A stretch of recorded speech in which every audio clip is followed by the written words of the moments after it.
going to be a very exciting matchup, considering that these are single elimination matches. Those stats look disgusting, though, so let's see what is in the throne room to hopefully help our runners out a little bit. Yeah, with no spell, 7 strength, slimes, pretty much slimes, maybe a Drakey. But there's a fighter ring to help him out, so that improves the AP a little bit, and a torch, so that's pretty much a free hurt spell. So they've definitely got something to get them going. Yeah, I expect the runners are probably going to find themselves at least I would say a semi-meaty enemy to throw that torch at, and try to maybe address the rest of it with that little bit of extra strength with the fighter's ring, and hopefully be able to propel themselves from there. Absolutely. Something like a magician, or, heck, at this point, even a ghost, if lavkian gets this red slime down, because then the ghost would take him up to level 2. Droll, Yeah. Big Slamoo not having it. Warlock, a lavkian not having it. A little bit too strong there. Looks like we'll have to settle for red slimes.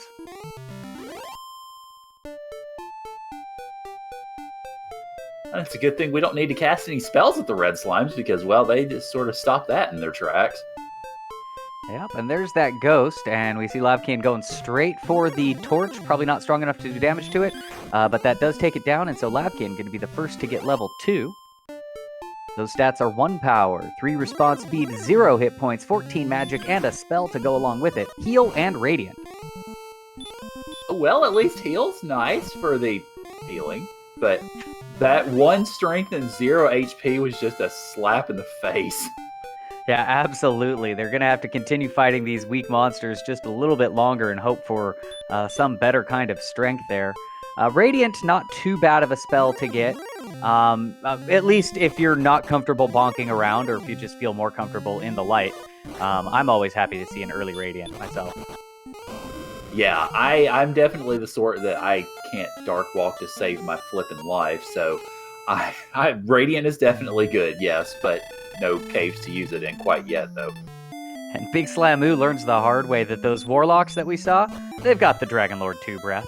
So not going to be the easy mid-tier monster. They're going to have to wait until they are able to one-shot those before even considering fighting it. And the red slimes have Dragon Lord 2 breath as well. Oh, dear Lord! I was just about to say, my God, there goes the easy grind. Thanks, Math Girl. Math Girl did roll this seed. She is notorious for doing things like this to our runners. And what a way to kick off the elimination phase than with some big, big Bernie breath. So the elimination in question is going to be the runners getting eliminated by all this DL2 breath. Oh, boy. Oh, God, speaking of! Everything with the Dragon 2 breath. So reaching that 17 experience that they need for level 3, they got a little bit of a pass, going to level 2. But level 3, that's going to be a little harder than it looks. Oh, holy mackerel. What in the world? I am already glad that I signed up for this. And so maybe this Drakey here is kind of the best thing they can be fighting. I haven't seen anything horrible come out of it yet. And Big Slamoo gets a Drakey down. He is 1 Drakey or 1 blue slime away. lavkian. Actually, this Drakey will do it for lavkian.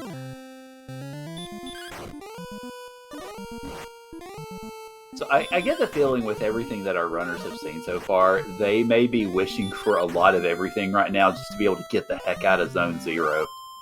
Yeah, absolutely. Zone 0, not a safe place. We've got 2 power, 5 hit points, and I think it was 6 magic. No agility on that, no new spells. Not the kind of a level they're looking for. And so it's Drakeys all the way. And now Chad is wanting some ugly things to be on Drakeys too. Or at least hindry things to be on Drakeys. Guelph being nasty, saying wants Drakey with a heal on there. We do have a cave. lavkian popping Radiant and finds the mountain cave, so maybe something useful in a chest here. Erdrick's sword would certainly be a nice thing to have, but instead we meet an Axe Knight. That's going to send us home. Yeah, I don't think Erdrick's Axe Knight was what he wanted to find, unfortunately. Absolutely not. Erdrick's Axe, not taking it. So level 4, going to be level 35, or 35 experience points. We'll see if Lavkin decides to continue to grind or maybe try that mountain cave again. Looks like he's going to go for the mountain, or maybe the other cave. Meets a wolf, gets away from it, and there's a town up there too. Other cave is the grave. So we got the grave and the mountain literally 3 tiles from each other. Well, let's see what Lavkin can pull from this. A key, so we can get into that bottom door if he wishes. An herb and fairy flute, so yeah, some utility there. Yeah, absolutely. And gets it just in time to meet a Wraith Knight. We'll see if he can get away from it. It looks like no. So I imagine Lavkin going to go try that key out in the treasury of Tantagel. If there is maybe some gold there, he could potentially take it to that town. We don't know if that town's Hawksness or not, but getting some sort of weapon could be nice. Yeah, that hero walk could definitely come in handy. And let's see, in the treasury we have Cursed Belt, which can be sold. We have Fairy Water, which can be tossed. We have another fairy. Oh, we have a glitch. All right, so let's see what we got. Oh, Erdrick's Token, it looks like, and I believe another herb. Yeah, I think that was a second herb there, and decides not to herb grind up on it. And so Lavkin gonna head back out and could very easily get another magic key out of the grave there, just to replace the one that he used. Meanwhile, Big Slamoo has grinded all the way up to level 4. 2 power, 11 response speed, 5 hit points, 4 magic, and a new spell of Sleep. Droll Magi not letting Lavkin see what that town is. Yeah, it's unfortunate. At least with Sleep, you could have a little bit more in regards to the enemies that you could go after. Might make some of these very breathy enemies a little bit less problematic. So I see that Slamoo is going after this magician. Yeah, absolutely. Also, Sleep very good for getting away from some of the other monsters that maybe you wouldn't otherwise be able to run from. So definitely some good utility early on with that Sleep spell. Not going to try the wolf, and now Big Slamoo's going to take a quick look at this mountain cave here. Let's see if he gets any better luck. Meets a Spectre after 1 step at back attacks.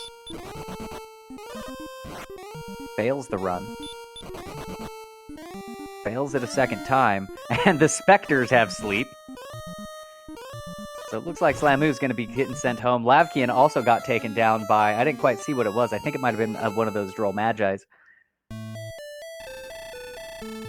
Kameo Renokai pointing out, oh, there was DL1 on the Rogue Scorpion.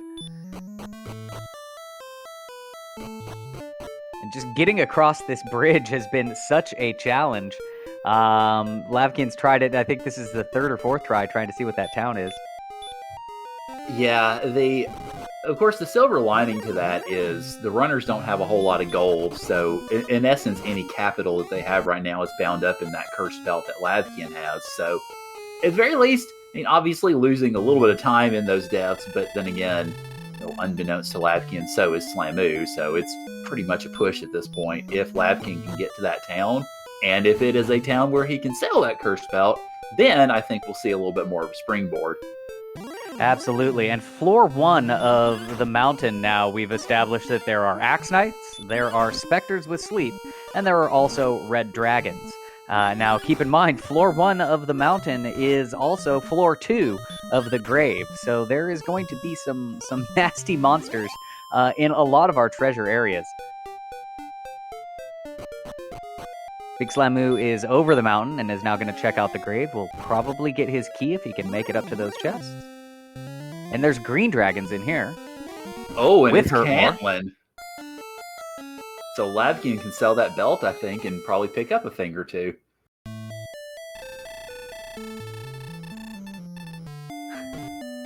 So it looks like Lavkin just gonna sell off that cursed belt. I'm not sure. Did he check the shop? Was there like a copper sword waiting for him there? No, he hadn't checked the shops yet. He just sold the cursed belt and fairy water. Question from chat. No, I don't believe Lavkian did get another key yet. Has been just trying to get to this town and see what it is before picking up the extra key in the in the grave. And Big Slamoo did not make it through to those keys and is going to take a second attempt there.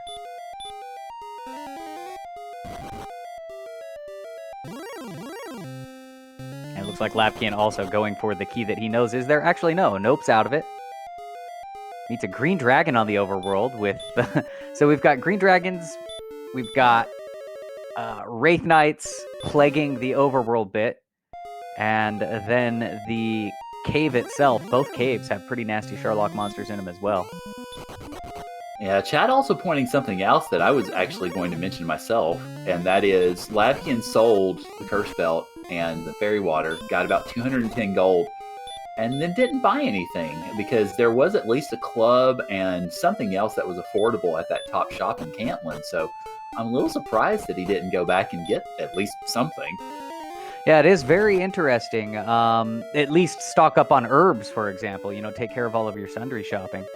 So be interesting to find out why, as Big Slamoo goes back in to do a little bit of a kind of ghetto key grind, picking up the herb and the key, just kind of stocking up on that. And he's going to try to dive down to the bottom of the grave. Yeah, this is a pretty risky move considering what we've seen already, and the Rogue Scorpion is going to try to ward him off. Maybe going for a Death Warp, though, and with those extra keys. I think with that ambush, he was like, nope, we're not going to do this. It's going to be a long dive. Let's just get sent back to Tantagel. But now with 2 keys, Big Slamoo will be able to check both the treasury and the basement. Meanwhile, lavkian doing a little grind here, just to the south of Tantagel. Not liking what he's seeing there. We've got Erdrick's token. Oh, we've already seen everything in here, but yeah, Slamoo does get the token.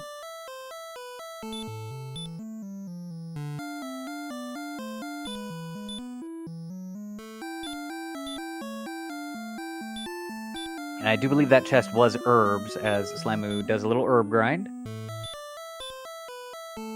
And picks up the other cursed belt. Oh, did lavkian get the first chest in the mountain? I didn't quite catch what that was. I just saw it and I forgot. Looks like we've got gold confirmed from chat, and Big Slamoo also did a little cursed belt grind, perhaps to be able to sell that for some equipment in Cantland. Yeah, that makes sense. I mean, kind of for the same reasons that we were talking earlier with lavkian, which is you don't lose that cursed belt if you die, so might as well go ahead and get as much of it as you can.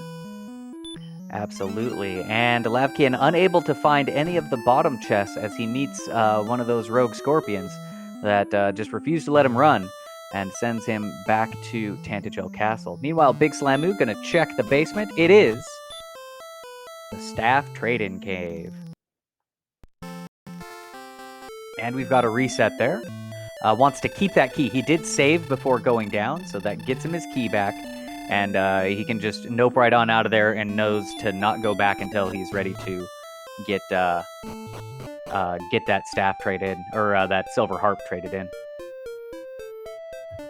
Yeah, that's smart play from Slamoo. And Jacob were also mentioning that the order in which Slamoo opened those chests did also help, because Slamoo was able to do that belt grind, but because lavkian had grabbed his belt first, he wasn't able to grind it up. Absolutely, and he's going to go ahead and sell off all of those belts. I think I saw 4 of them in there.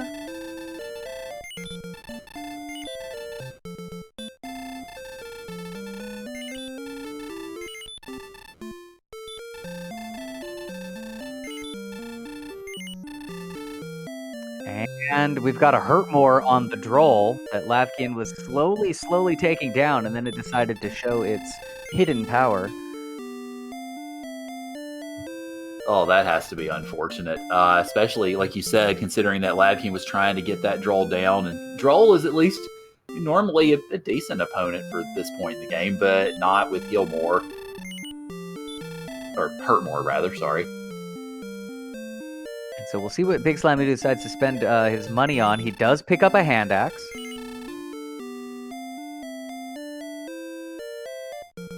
And opts not to go for the coordinates. I think the hit points and healing, I think it might be possible, but very, very taxing, and you're certainly not going to get out of it.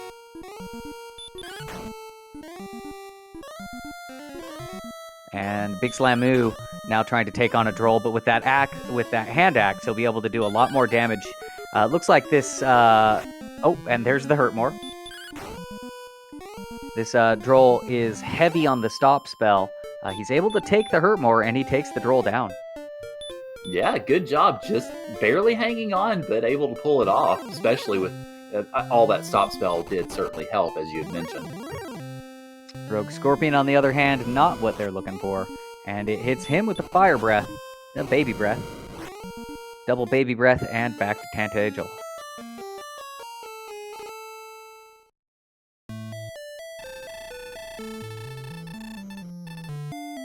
Unfortunately, I think Lavkian has taken a few deaths, was not able to spend any of that gold from the mountain on anything, and so is still fighting just bare knuckles and unable to take down as good of enemies that Big Slamoo now can do with that hand axe.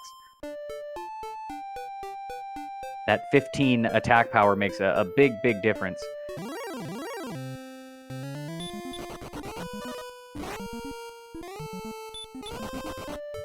Yeah, it looks like Slamoo is probably trying to find a zone with a little bit more of a sympathetic monster set. Unfortunately, those specters just don't really seem to be having any of it, or the red dragons either. Yeah, that's definitely not good. And he's really close to level 5. Level 5 comes at 82 experience points, so he's just like a magician away, or, 3 quick Drakies. So, we'll see if he continues to venture out a little bit, or what he'll try to do here. Lavkian meeting a Droll. Puts it to sleep. That's a good call. Now, Big Slamoo has seen the Hurtmore on these Drolls, opting not to do a sleep or anything. And he takes it down, and so this will be level 5. Here it comes. 6 power, 11 response speed, 1 hit point, 21 magic. The magic looked nice. The hit points, not so much. No, but that 6 strength is pretty welcome right now, because that is a third of the strength that our runners have gotten this entire seed, so that at least will help out a little bit. And Slamoo going to try to do the mountain cave again. Chat asking, did the Spectres have a Spell of Breath? I think they had Hurtmore, maybe DL2. There was a lot of DL2 there early on. Maybe it was Sleep. Yeah, it was. It was a Sleep Spectre. That's right. Gets away from that Droll Magi. And so chest number 2 is gold. And a Death Necklace. He's able to get away from the green dragon.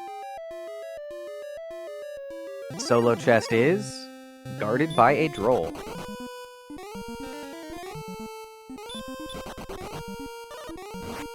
And that Droll is saying, you will not pass.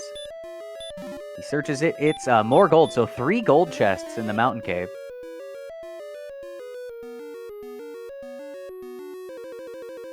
He's making the bend to the final chest.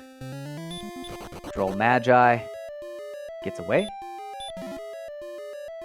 It's the Silver Harp. So that's perfect. He knows exactly where the Harp trade-in cave. And I'll be honest, and this could be just personal bias here, but with the monster set that we've seen, Harp strats wouldn't be the worst thing in the world. No, they wouldn't, although I will admit I've not really played with the Silver Harp too much, certainly not as a monster summoning mechanism. Is there any sort of a quirk to it, or is it just you strum it and here comes a monster? Yeah, that's pretty much it. I think you have to be outside, but yeah, you strum it, here comes the monster. It's always kind of a middling tier monster. So yeah, it could come in. Yeah, I mean, if you could use that to reasonably get monsters that won't utterly murder your face all the time, yeah, that'd be great. And Slamoo made it to Cantlin with all that money, so let's see what he picks up with it. I'm pretty sure there'll be a broadsword in his future. Oh, we've got a chainmail, yeah. Actually, opting not for the broadsword. Broadsword not as huge of an upgrade over a hand axe as it is from bare fists or copper sword. Maybe there was a large shield down here. Yeah, I think chat was kind of reacting that he didn't go ahead and buy the plate, but he did get a broadsword. I think I just saw. Yeah, he did. I'm kind of surprised he didn't pick up that broadsword at the store at the top, because there was one there too. He's checking the key here, and he's just going to key up. Yeah, that's understandable too. I mean, there's a lot of stuff you can get here at the Mall of Alfgard, so I guess you can't really fault much in the way of purchases. And he did not check the shop there. Was there a silver shield at either one of these shops? It's just interesting that he went through the keys but didn't check the shop there. But hey, if it works, it works. Meanwhile, Lavkian, continuing the grind, has taken a slight experience point lead. Big Slamu purchases a dragon scale and puts it on, and is now going to check the old man coordinates.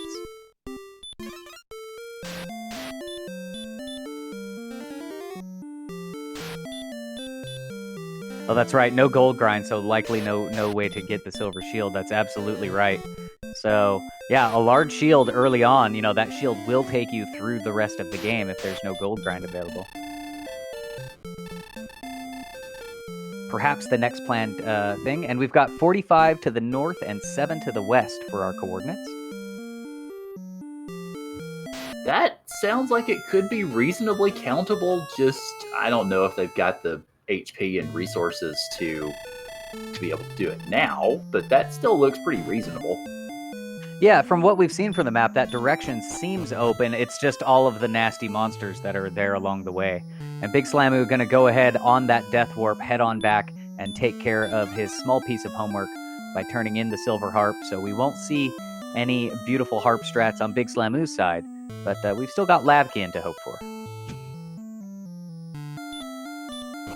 I love me some harp strats.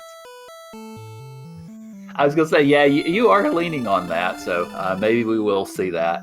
I don't think, has Lavkian seen the basement of Tanagil yet? I do not believe Lavkian has gone to the basement. He has gone back in to get more keys, I think, at this point. I'm not sure if he actually made it all the way, but I'm pretty sure he went to get more keys. I don't see him on the tracker, though, so I could be wrong there.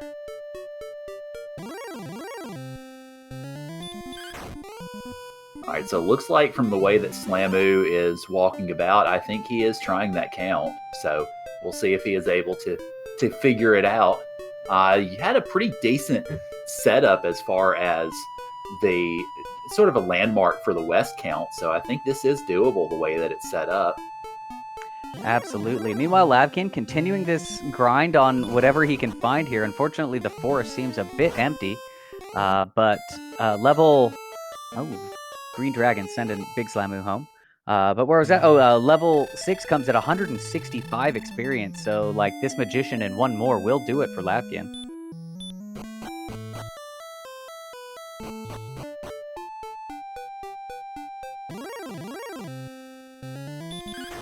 Yeah, I think with that kill, Slamu, it looks like Slamu has probably abandoned the count at least for now, just because the stepping is not as careful as it was a moment ago.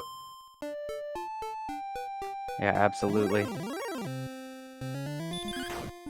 And interesting to see, Lavkian draws a Scorpion, so level 15 very likely can, or level 15, level 6 can very likely come here at this fight.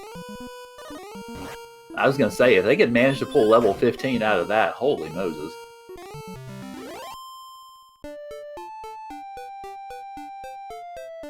And it's not that great of a level. A little bit more attack power certainly doesn't hurt. A little slight HP boost. Kind of a medium level, but nothing to write home about, and certainly no hurt more spell.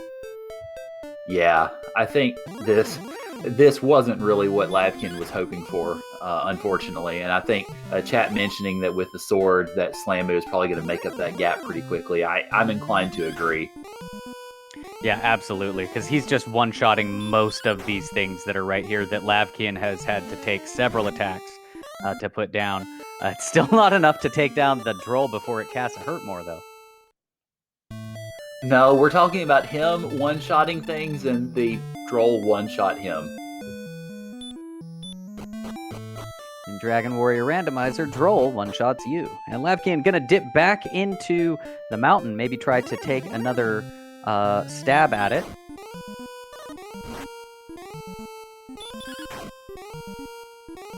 Meets the Axe Knight and gets away. As Big Slamoo is going to get the sad news about level 6. It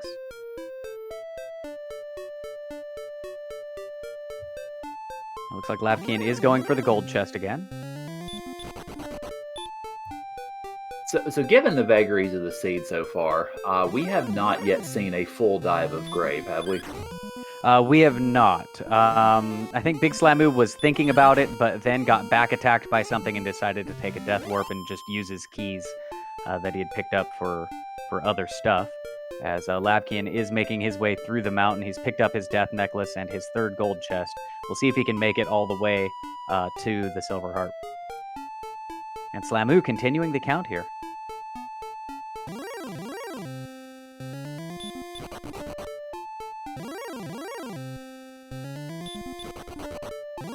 And it looks like lavkian has full cleared the mountain now. And Slamoo sees a cave up there while doing his count. So he'll probably finish his count and then see what's in the cave.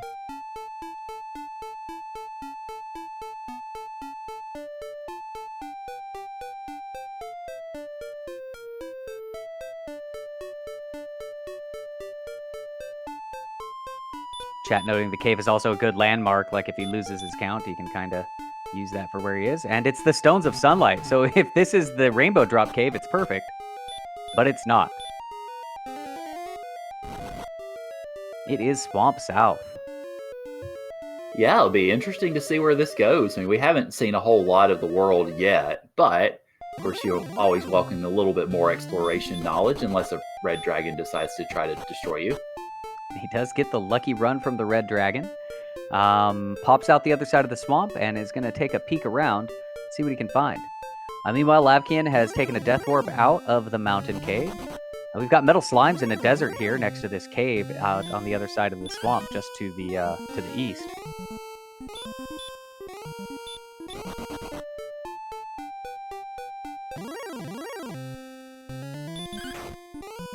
lavkian taking that money from the death warp and is going to go shopping.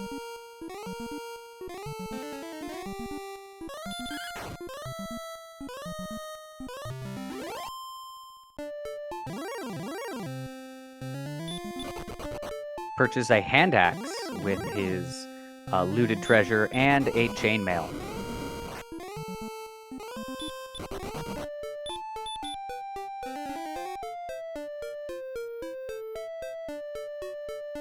I think I missed what was the cave that Big Slamoo had found. He didn't go in. He just explored around the map, went right past it, and found Charlock. Weird. Trying to think, what could it be? I mean, I guess it could be the tablet cave, it could be the rainbow drop cave, or it could be the bonus cave. I think those are the only caves we haven't seen yet. Chat pointing out that it's both ends of swamp. Oh! Or it could be the other side of the swamp.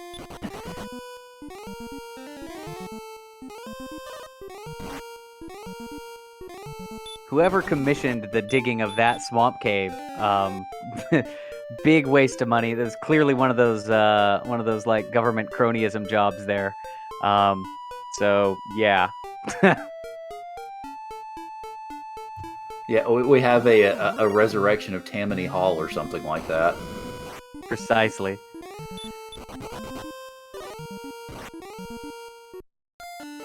Yeah, a union job for a donor, exactly.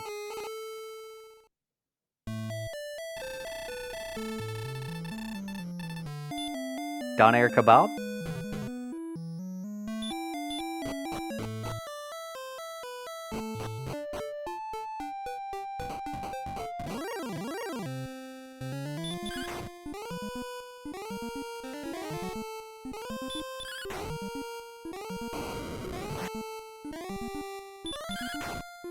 Alright, so Big Slamoo definitely has a bit of an exploration lead, as well as a slight experience lead. Looks like lavkian continuing to do some grinding in this forest. That hand axe will help him out tremendously in taking down these monsters. He gets an excellent move on a magician.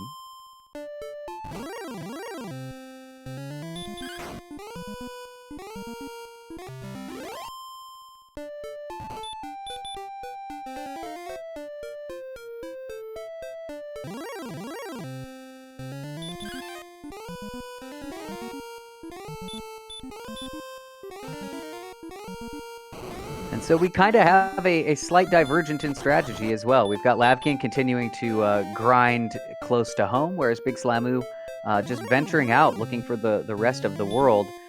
Still need to find that the Rainbow Drop Cave, the Jerk Cave, that is. We've still got to find Erdrick's sword and armor.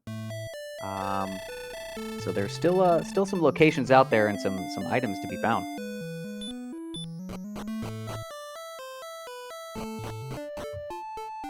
Yeah, Apex Corbett asking how this seed was so far. Well, a lot of the monsters that we found early on in Zone 0 and 1 and 2, most likely, all decided to have either sleep or hurt more or DL2 breath, and which has made things all sorts of fun for the runners so far. Level 6 at 30 minutes should give at least some indication in that sense. Yeah, and interesting, Big Slamu with that broadsword, but because he's been exploring out and running into all kinds of monsters that he can't fight, is now, significantly behind lavkian, at least in terms of the level that we're at. You might say 60, 70 points isn't that much, but at level 6, it is pretty big. And with that broadsword, he could be chopping down these wolves and things that lavkian still has to run away from. Yeah, as chat's been pointing out, Slamu either forgetting about sleep or just not using it against maybe those wolves, but is starting to venture out a little bit, and maybe we'll employ it as he finds some of the other monsters on the map. And at the end of the day, if that hurt more pops up, that's the big meanie. And it looks like lavkian did get level 7, and no hurt more, no spells whatsoever. Looks like a little bit of agility came out of that, 2 hit points, no magic points. Strength stayed the same, so it was another one of those kind of blech levels. lavkian picking up the magic key, picking up the herb, and the empty there, just getting a key back, essentially. We'll see if he goes back and does several keys, or if he's just going to take the key that he's got and maybe check coordinates. Yep, looks like a coordinate check. And Slamu finding the tablet cave and finding a key inside said cave, so certainly has value, but definitely not what they're hoping for at this point. Yeah, absolutely. But it's always good to at least get that one checked off the box. It's just one more cave that we don't need to go looking for. You never want to dive the Sharlock looking for armor when there's still something loose out there. Tilo asking if we've seen 2 belts or 1. If I recall correctly, we have only seen 1 that Slamu was able to grind to get some of the equipment that he has right now. Yeah, there was 1 in the treasury, and Big Slamu was able to pick that up repeatedly to get a little bit of early equipment lead.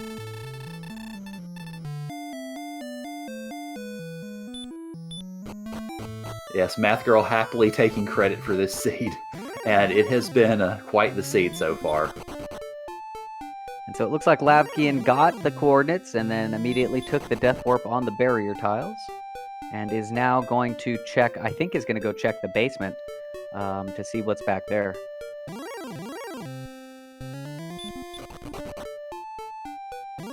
Unfortunately, we know he needs to check the coordinates first and then go to the basement, but lavkian doesn't know that yet.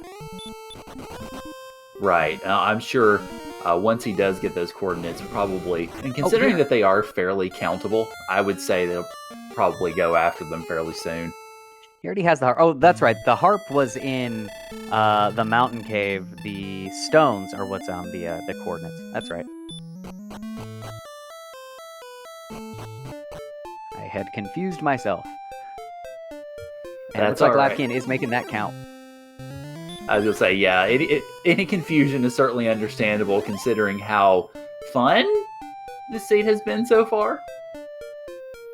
It sounds like you italicized that word fun there.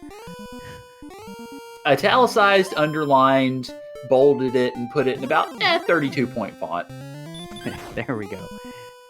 It's the Fun Seed with all the fun police. Who are doing fun things to fun people? Absolutely.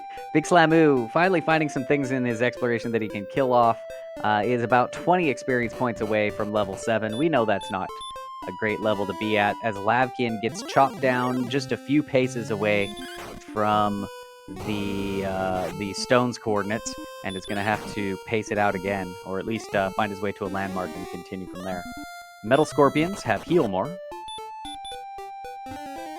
Oh, that's fun.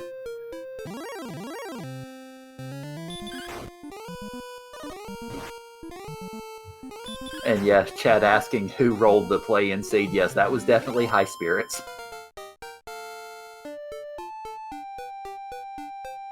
Big Slamoo getting that level 6, or rather level 7 news. And finds a town. It's Rimmildar. Well, not the most exciting Ribbledar ever, but having access to more keys and not having to buy them at 85 a pop is still pretty decent. And he spends 2 of his keys on the most expensive torch in the whole game, and is gonna probably cuss at his screen a little bit and then walk around the edge to pick up 2 more keys with the 100 and whatnot gold that he's got in his inventory.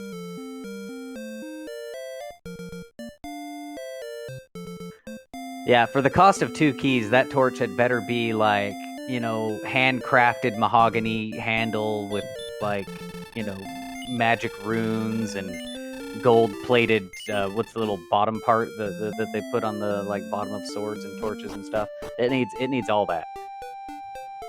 I would also request that sword magically return to your hand after you throw it and still continue to be lit for at least 5 more tries. That would be awesome. Kind of like a Thor's hammer torch. Yeah, sure. We would call it Mule Torch. I was going to say Toltjolnir, but I like Mule Torch a little better.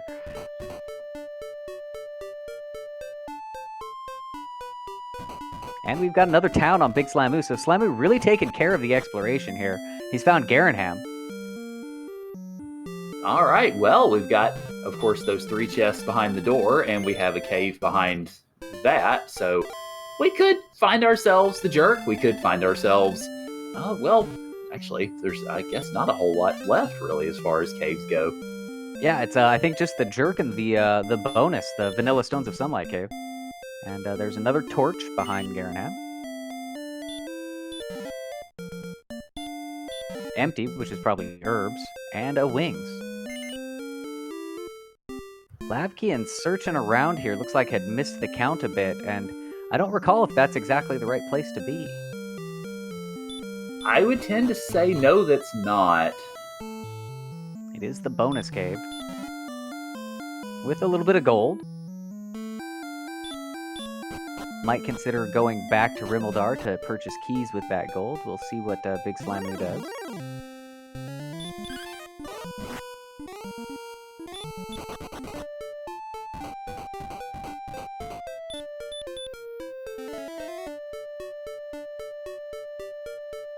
And so the only cave, the only location left outstanding. Well, no, we still need to find Hawksness, Breckenary, Coal, and the Rainbow Drop Cave. So there is several locations that are still outstanding, but the only cave left is going to be the Rainbow Drop.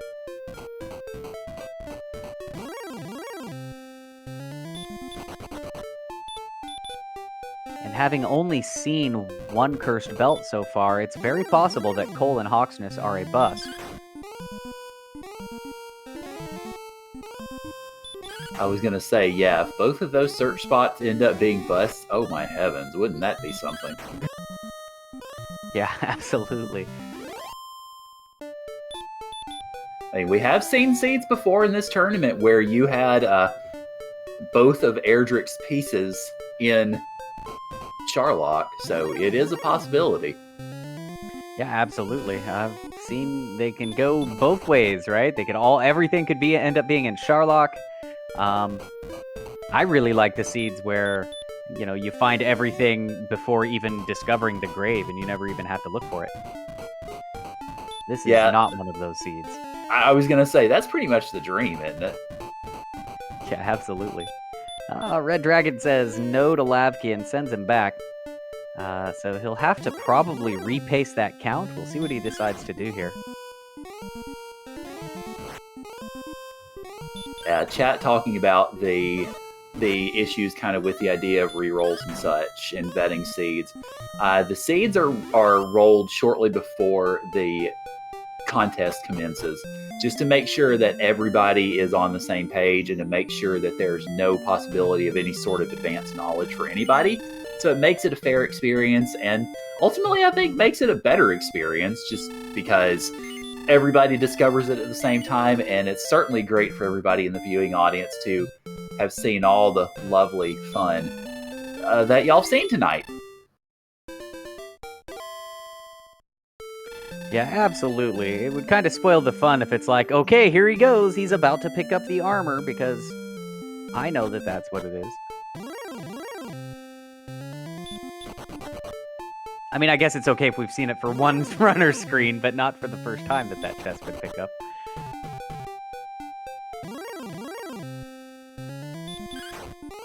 And so, the pace continues for Lavkian. He has continued to maintain about 100, maybe a 90-point experience lead. But Big Slam New now walking around taking down skeletons and stuff. And if he decides to just sit down and grind somewhere, could just make that lead evaporate quite quickly with the, the better sword and better equipment. With that said, Lavkian only needs about 60 experience to get to level 8. Of course, level 8 happening at 600 experience points. Yeah, Lavkian is definitely prioritizing the levels, whereas Slamu is prioritizing exploration, and it really seems to be going Slamu's direction right now. We'll see what's ultimately at Cole, which he's just found, so we'll see if its search spot yields anything. There found nothing. Oh dear. Just some old man's shampoo.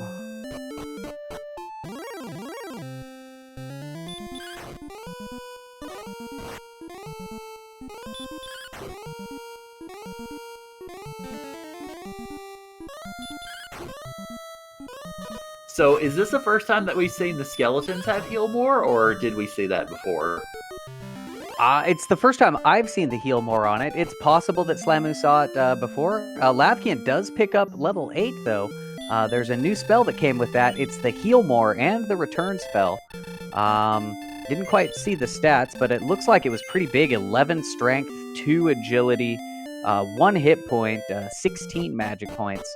And again, that return and heal more spell. Well, the strength is definitely good. The heal more, given HP, the heal more is not really great right now. Of course, obviously, it's good to have for later. So, we've seen worse levels tonight. Yeah, absolutely. And from what it looks like on Slamu's side, he's found coal, and he's found these skeletons around here. So I think he's also grinding up to level 8. On the skeletons, and then we'll probably set out, since he's already gone this far, and maybe try to find Hawksness, because at this point all that's left is Hawksness and the Deep Grave.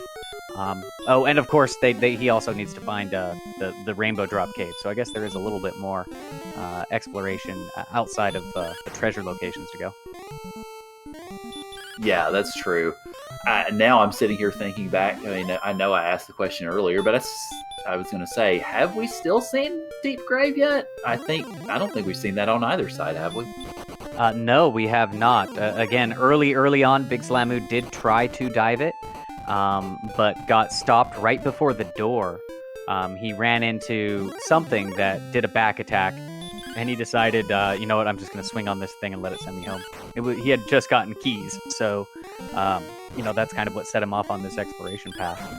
As for Lavkian, I don't think Lavkian has even made a walk towards that door yet. No, not that I can recall.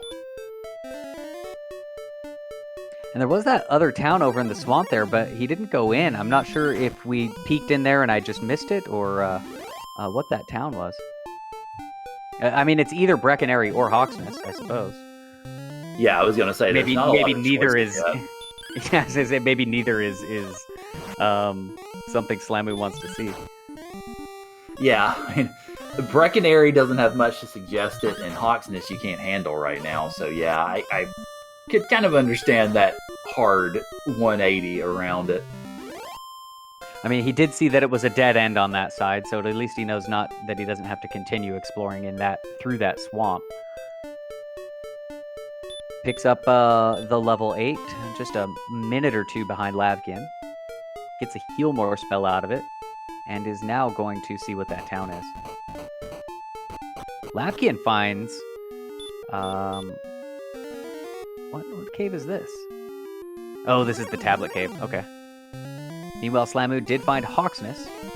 Gets slept by the rogue scorpion. This would be a horrible way to get sent home. He wakes up. He gets away.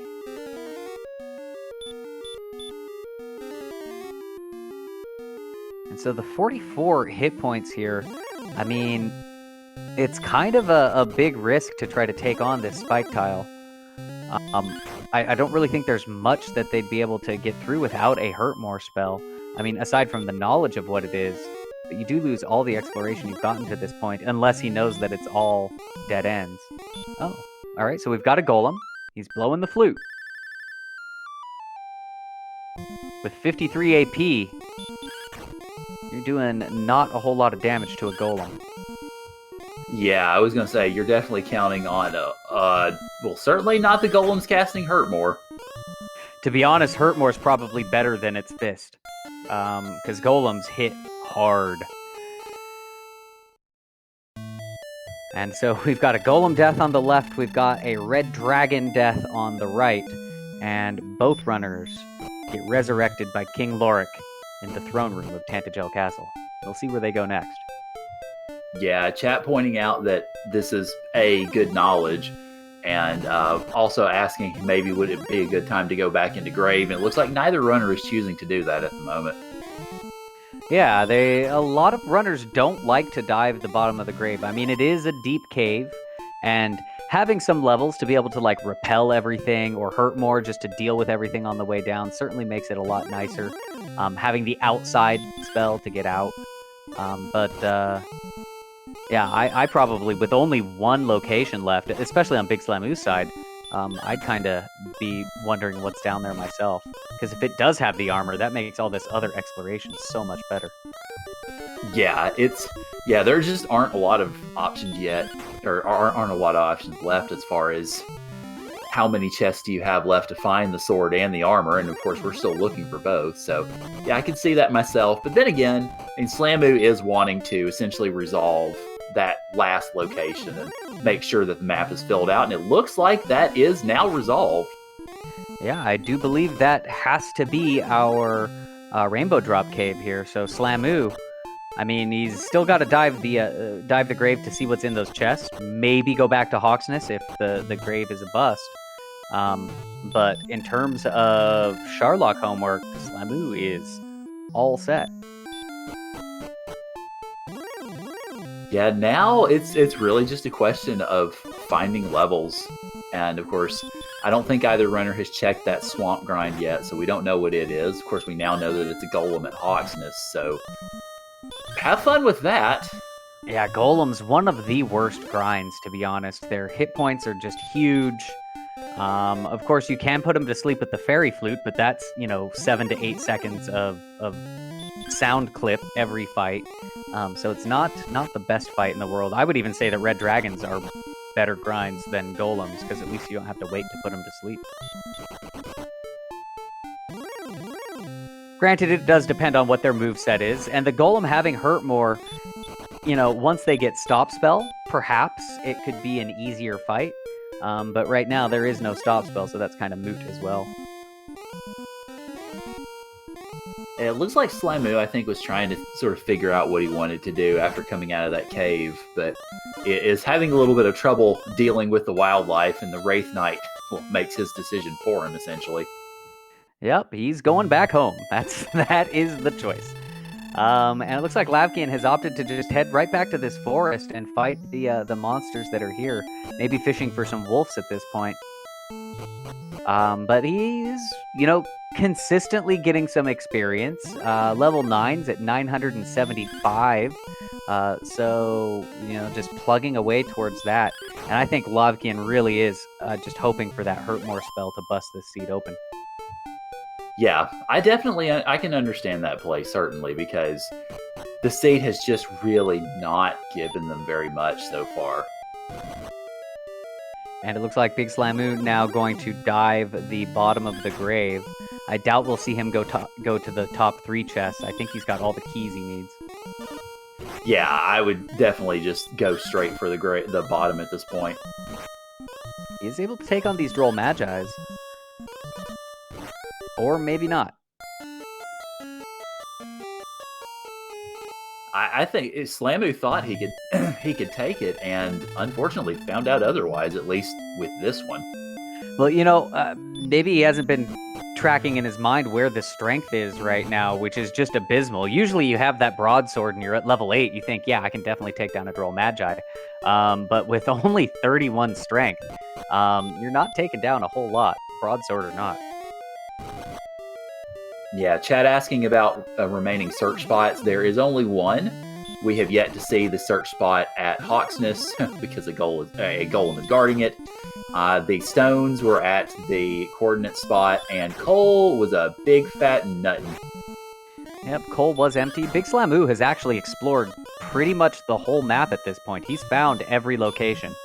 So yeah, Slamoo just taking this dive at the grave has a better chance than Hawksness of holding what he wants. We have only seen one cursed belt so far, so there is a pretty good chance that Hawksness is also a bust. Yeah, Chad asking how many rounds until the quarterfinal. We have 31 runners in this round right now. I believe Angel FM has a bye. Then next week, or the next round, will be the round of 16, and then you'll have the quarterfinals after that. Fun fact, if I win my race, I have to fight Angel FM next week. Buena suerte! That's okay, I can take him. I got my challenge predictions in, and I'm pretty sure I'm going to sweep this tournament. Just putting that out there. Well, best of luck in that. I will say, PP Pew Pew. Thank you for believing in me. I will say though, just as a sort of a corollary to all of this, what I've seen so far from the tournament, there are so many good runners at so many different parts of the tournament, and there are great runners all up and down this bracket stage. So it really is a case where anything can happen in any of these matches. So that has been very pleasant to see so far. Yeah, absolutely. And, a lot of our top runners will be like you said, everybody is really great that has made it this far. But, those really high echelon ones, previous tournament winners and stuff, have good chances of meeting each other even as early as next week. I think some of them are actually meeting this week. So, yeah, as you said, kind of anything can happen. And, of course, in the randomizer, sometimes, especially in some of those jettier seeds, going left versus going right, going north versus going south could make all the difference in the world. Indeed, and we've seen that happen time and again in some of these seeds. Unfortunately, Slamoo diving in the bottom of the grave, finding wings in that first chest check. So nothing yet, but we still got one more possibility. Yep. So chest 4 is a no-go. Green Dragon sends Lavkian back home. And we are continuing our dive. Big Slamoo meets a werewolf. He's able to get away from that one.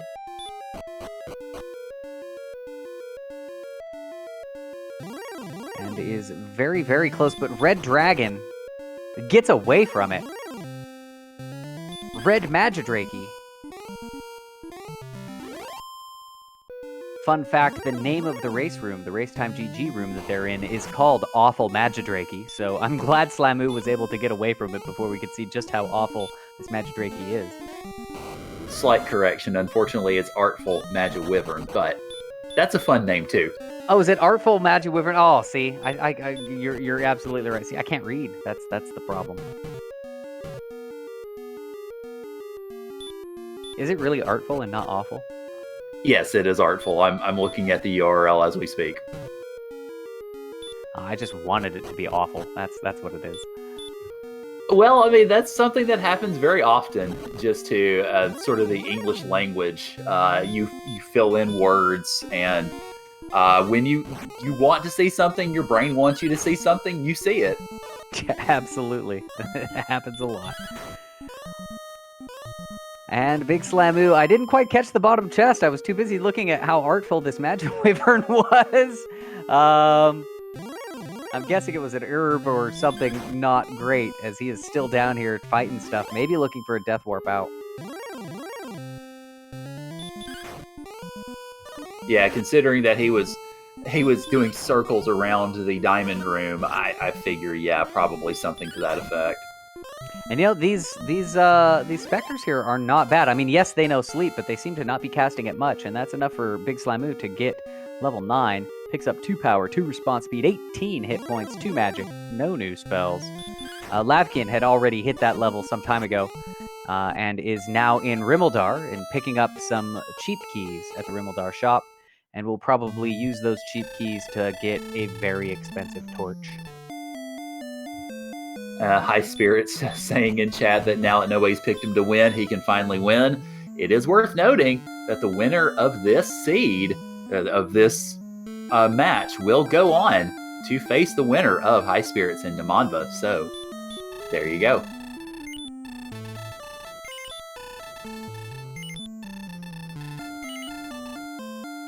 Alright, so let's see what we have here. Big Slamoo decides to stock up on keys before leaving Tantagel again. We've got Lavkian now heading out of Rimmeldar and just basically carrying on, I think, probably a similar exploration path as Big Slamoo. I don't think there were too many branches on the path to, essentially the path to Hawksness was kind of the terminal end there. Yeah, it didn't really seem like there was a lot in the way of divergence. I mean, this map, to a fair degree, has been pretty compact by and large. Yeah, and also fairly linear. There was just the one thing tucked off in the other direction and not too far away from home was the Rainbow Drop Cave.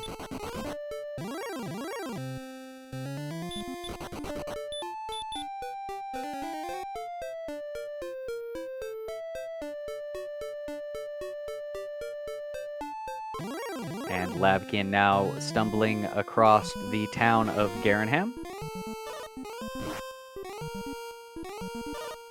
It's going to go ahead and dip into the back there. It looks like Lavkian still has not picked up the Stones of Sunlight from the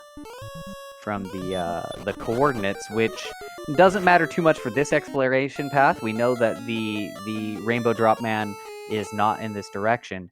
But if he gets like all the way to the end and found that cave and still didn't have the stones, it would be kind of a sad face. Instead, he picks up his gold. He does have enough for a large shield. I don't know if he's going to check the shop for that or not.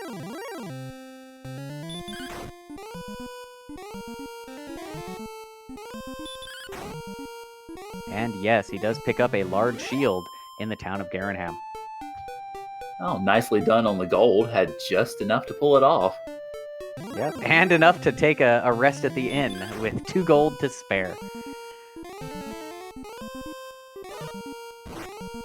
It looks like Slamoo right now is essentially trying to find a good grind spot and is unfortunately running into everything that has sleep, which can be problematic. Of course, well, sleep itself might help with that, but beyond that, there's not really a lot of answers at the moment. Yeah, and with the strength where it is and no hurt more, really anything that might be on that swamp grind tile is not going to be viable. So I think the idea is just get to level 10 and hope that either the strength comes or the hurt more comes. Yeah. Jacob asking, what do the wolves have? I think the wolves are pretty benign. So yeah, wolves are what I would probably be trying to sniff out. We saw Lavkian was fighting wolves in the small forest just to the west of Tantagel. There was like wolves and magicians in there. Oh, there we go. Stop spell and baby fire. Okay.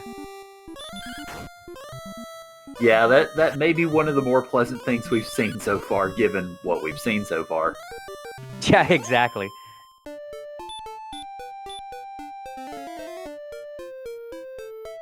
So the fire breath, not great, but at this level, it's not too bad. And actually, Lavkian very close to that level 10. So he's been doing a great job of keeping that experience up and is slowly catching up on that exploration, from Big Slamoo. Ooh, Rake Knight puts him to sleep, though. Meanwhile, Big Slamoo, getting run blocked by the Green Dragon, pops a heal more. We'll see if he can get away from it. Yeah, chat pointing out that Lavkian was able to get a crit on a metal slime, so that's definitely gotten that 300 or about 300 point lead that we see at the moment. I was going to say, I kind of missed that big jump there, so that metal slime absolutely makes sense. He's also having pretty good luck taking out like these Druid Lords over here, and now he is a blue slime away from level 10, and this Druid Lord should do it. Unless it pulls out something nasty that we hadn't seen. And, well, there's a baby breath, but he's able to tank that.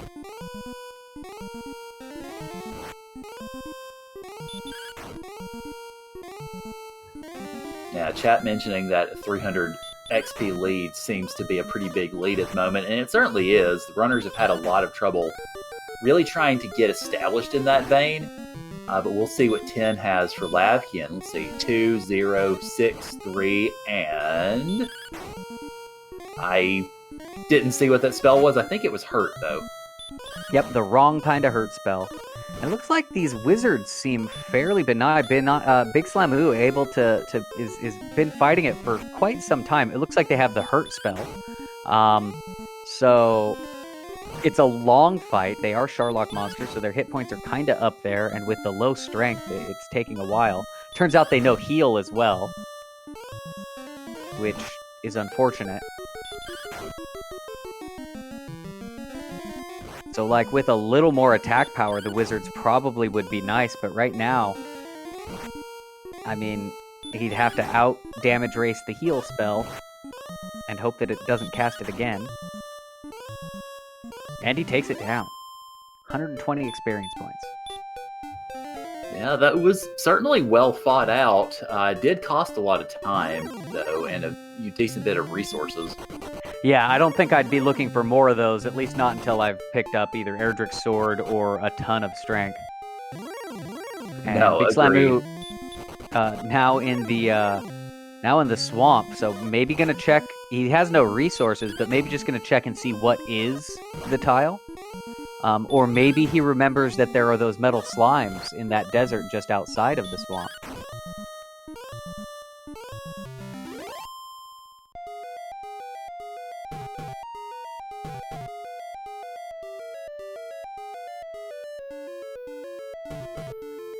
And it looks like he is doing a spike tile check. We see him turning off to the right there.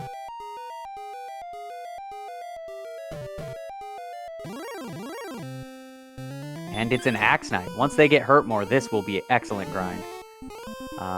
Ooh, Axe Knight with sleep.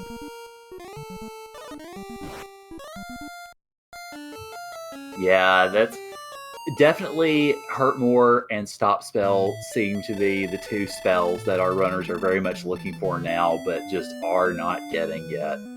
Yeah, absolutely. Both would be quite useful. Obviously, Hurt More, probably the more sought after one. But with all the stuff that we've seen that has the sleep spell, yeah, that stop spell is going to be quite useful as well. Lavkian about to get the bad news in Coal. And is probably steps away from the Golem. We'll see if Lavkian tries to take it on. He's slightly higher level than Big Slamoo was, but also does not have the broadsword. So I doubt he'll be able to do much to it. Yeah, I can't imagine so. Up to NG asking why lavkian doesn't have the stones yet. lavkian tried to do a count earlier in the seed and went way off somehow. So unfortunately, has not returned to that count just yet. Yeah, we saw him searching several tiles, so I'm not sure if he missed his north-south, but it looked like he wasn't even quite the right place. There's a little bit of a kind of a curly river you have to go around in the north direction, and so that can very easily throw someone off.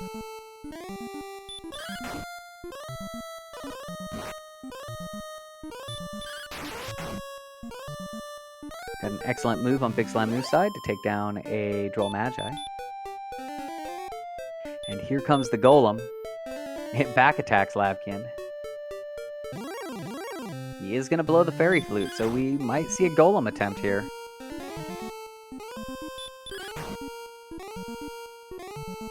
Nope, he runs away from it. Big Slamoo going to get the news of our level 10 hurt spell.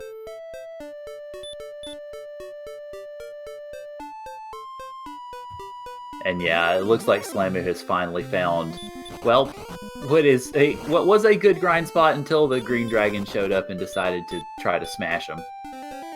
lavkian's met another metal slime is going to try to take it down. We'll see if it sticks around. Doing a little bit of manipulations there. Command, command, command.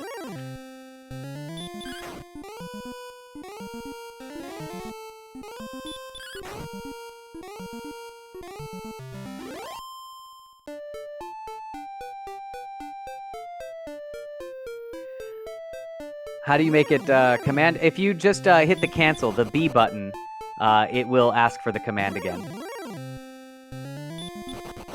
And I think the way the manipulations work is if you do it on exactly the right frame, you cause it to skip whatever encounter was queued up when it does the next one. I don't know exactly. I'll admit, when you were talking about a manipulation, I thought you were joking or memeing. I mean, you can't. I mean, if you don't know where the count is, it really doesn't do anything, and it is more or less a meme. But if you start the game right at the right time and on the right version of the game, absolutely, you can manipulate the whole thing, at least in vanilla. In randomizer, probably not so much. And folks, that's why I wouldn't really say I speed run. I race and lose, but that would be why, because I don't have the head for that sort of thing, I'm afraid. Yeah, so yeah, you can totally manipulate a randomizer seed, but knowing, I suppose, having the knowledge of what it is in a race situation, having never seen the seed before, I feel it would be pretty difficult to do there. Because all of those manipulations come from tons and tons and tons of trial and error, right? Yeah, I'd imagine so.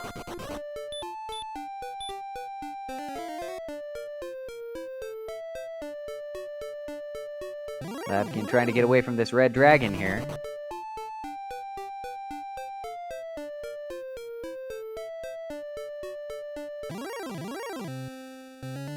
And we've got another red dragon on Slamoo's screen. And at 55 agility, running is, as we saw, it took several attempts, but lavkian finally did it. Big Slamoo, not so lucky. lavkian meeting another red dragon, though. It says you will not go to this town.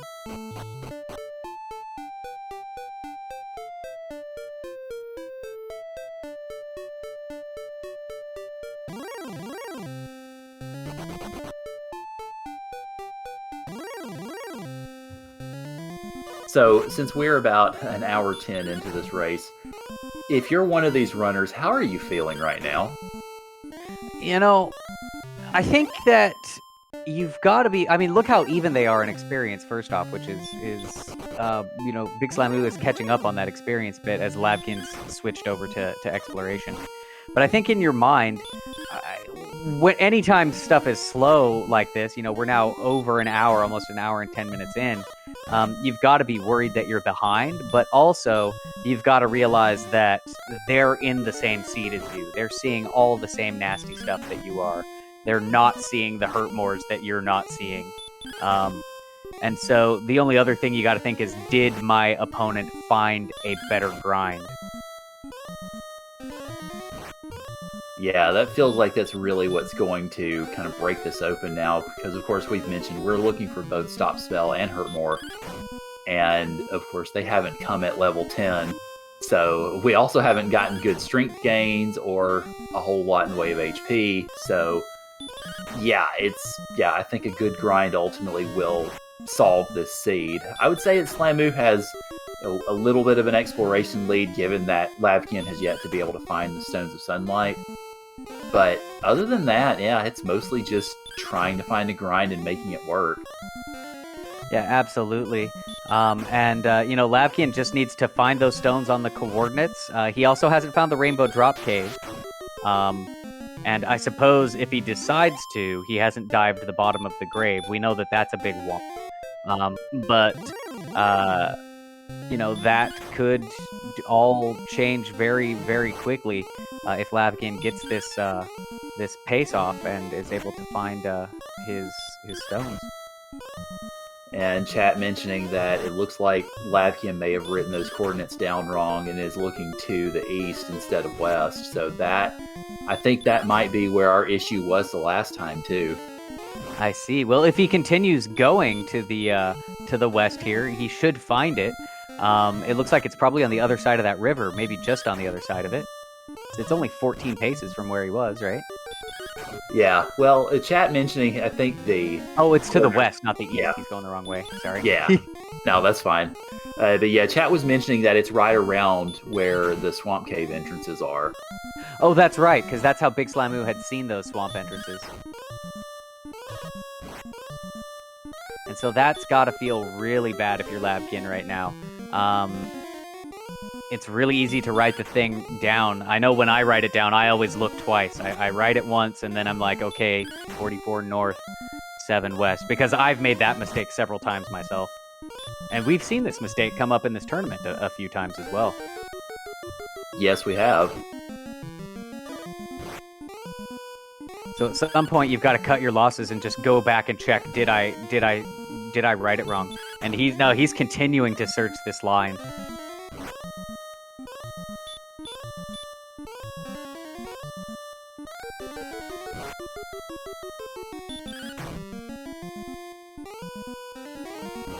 Yeah, that's right. Lavkian has not searched the deep grave yet either. And honestly, from what we've seen with no sword and no armor, he probably will go down there, because the only other place that's left is Hawksness, which I'm sure at some point we'll see somebody go back there and fight the golem and see what it is. But in all likelihood, either the sword or the armor has to be in Charlock, and quite possibly it's both. Yeah, I would imagine. I think Lavkian will probably dive to the bottom of the grave, because we know that it's a bust. Of course, obviously he doesn't yet. And not having found either of the items, it makes perfect sense from his perspective. It's just, I think the biggest thing that is likely going to end up making the difference in this seed is, unfortunately, that count from Lavkian. Because if he did write it down wrong, then unless he goes back to Cantlin and rechecks it, I don't know if anything changes. Yeah, and at this point, this is twice now that he's made several. He's done 2 multi-minute attempts trying to find this, and he's counting again.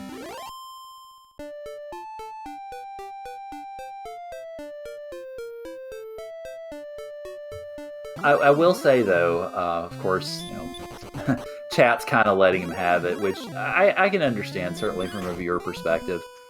As a runner, though, I have to say I sympathize with what Lavkian's doing right now, because I am about as stubborn, admittedly, myself. So I definitely don't... I can understand what he's doing, and it's unfortunate, just because, that one... really just one blink of an eye, essentially, it feels like that is what is ultimately going to define this seed. Yep, to his mind, he has written it down right, and he is just pacing this wrong. He's verified this is the right line north.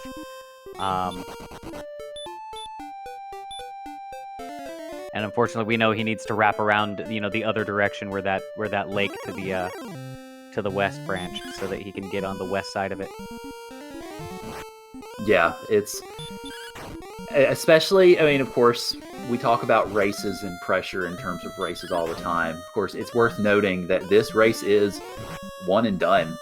If you fall here, you're out of the tournament. So that, I think, just adds the pressure even more. And I think lavkian lavkian's now turning in a different direction, so I think is going to go ahead and finish exploration at this point. But I think in many ways a lot of it's just sort of feeling the pressure, knowing that and it feels like that pressure just mounts up even more when you go through an attempt and you don't find it, and then you go through another attempt and you don't find it, and now you start feeling desperate. You feel like you have to desperately make things up. So I could definitely empathize with what lavkian's going through right now. Oof. It looks like Big Slamoo was down in Hawksness area, that area that had Hawksness, and meets a Meta Wizard there, was trying to take it down. Unfortunately, it took him out, so he'll have to walk all the way back there. I think he was trying to do a little grind. He's quite close now to level 11. So we'll see where Big Slamoo goes. And interestingly, lavkian has found, I believe this is the Rainbow Drop Cave. Yeah, that's correct. That's where this is. We got a little message from lavkian there. He's kind of ready for this to be over. Yeah, I get it. This has to be brutal. I mean, it has been a brutal seed. This seed has really just not given our runners much of anything. So, and interesting, we can see he's not really that far behind. I mean, yes, Big Slamoo has now picked up the experience lead, but not by much. So it's still, I feel, could be anybody's race. Yes, lavkian does have a little bit more exploration stuff to take care of. But with what we've seen from the monsters so far, like Sharlock has potential to be very, very scary, right?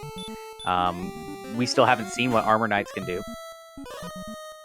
I don't think we've seen blue dragons either. The reds seem just bite. Yeah, I don't think we have seen blue dragons yet.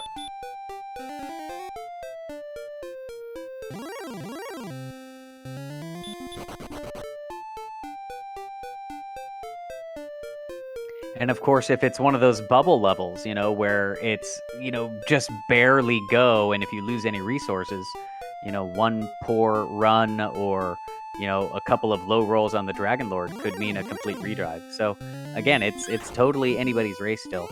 And it's just a matter of how long will it take lavkian to go recheck those coordinates, maybe redive that grave, and just finish up the exploration.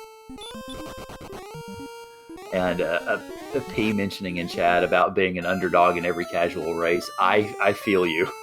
I am pretty new to the community myself. I have only done one race so far, and it was I think an 11 or 12 person casual race last week. I was second to last of the runners who were able to finish the seed, so I definitely can understand where you're coming from on that.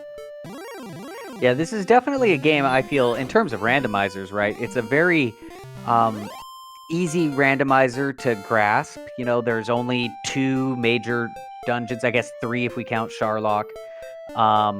We do get level 11 over here. No hurt more spell. Look like moderate stat gains. Back to what I was saying, I feel a pretty low bar to enter. But to master it, it's quite difficult. Like there certainly is a curve there, where once you kind of know all of the monsters and kind of how my attack power meets up against their defense power and what you can fight here and that type of stuff, that mastery level definitely is up there. And it's been around for quite some time, so there's a lot of really talented runners and a lot of new folks that come in that are quite talented as well. Yeah, so practice, I think, is the key answer there. Yeah, it feels like to me, just again, coming in fairly new to the community, it's the Dragon Warrior randomizer is a randomizer that doesn't really have a lot of moving parts, so to speak, such as, say, Free Enterprise or Worlds Collide.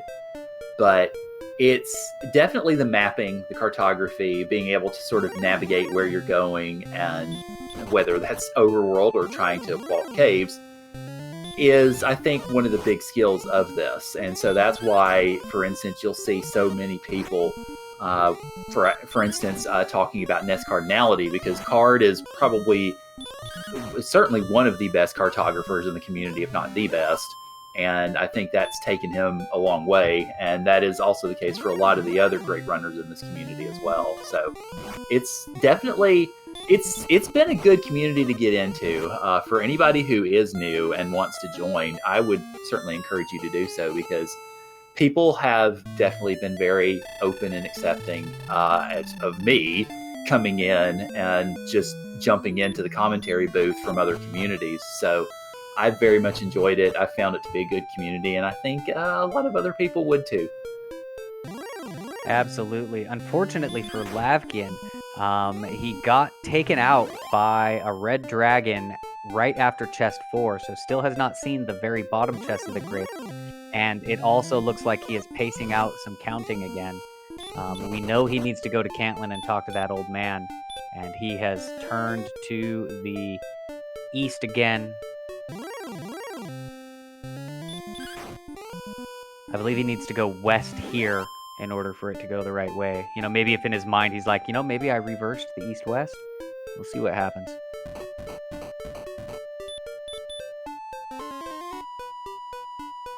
Oh, he did turn to the west. So maybe he kind of put it together in his head. Maybe it's 7 west. Yeah, it certainly looks like it at this point. I think it's happening.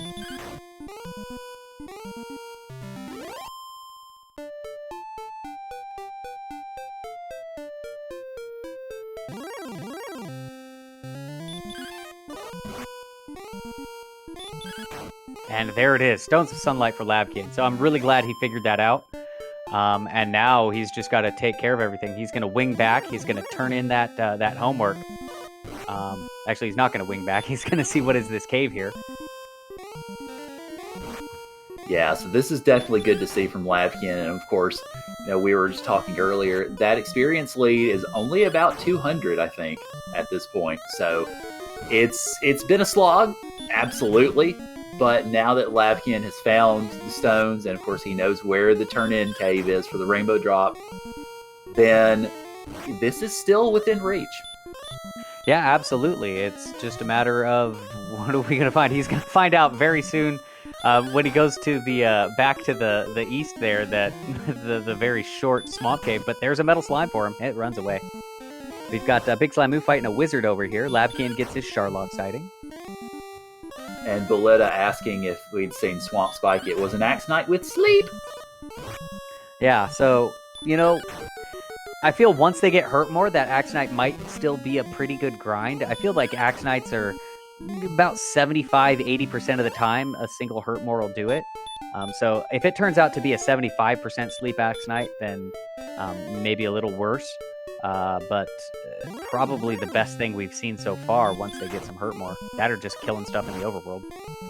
Yeah, as chat mentioning, Stop Spell or Hurt More, either of those spells would, I think, break that Axe Knight open and make for a much better grind. But it just hasn't happened yet, is the problem. So get your votes out, chat. What do you think? We're going to see Stop Spell and Hurt before level 16? Sorry, Hurt More? We'll stick around and we'll find out.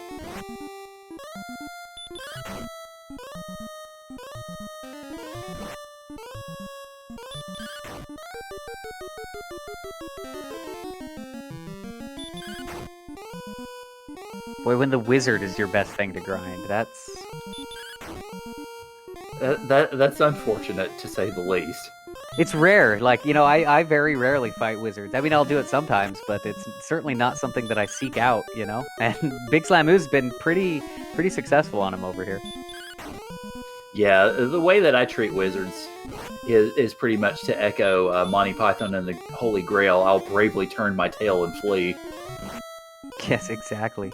And of course, it's got that heal spell, and with the low attack power, it's just it adds another 5, 6, 7 swings to it, depending on how many times he decides to heal. I think he must be at 25% heal because he's not doing it, repeatedly.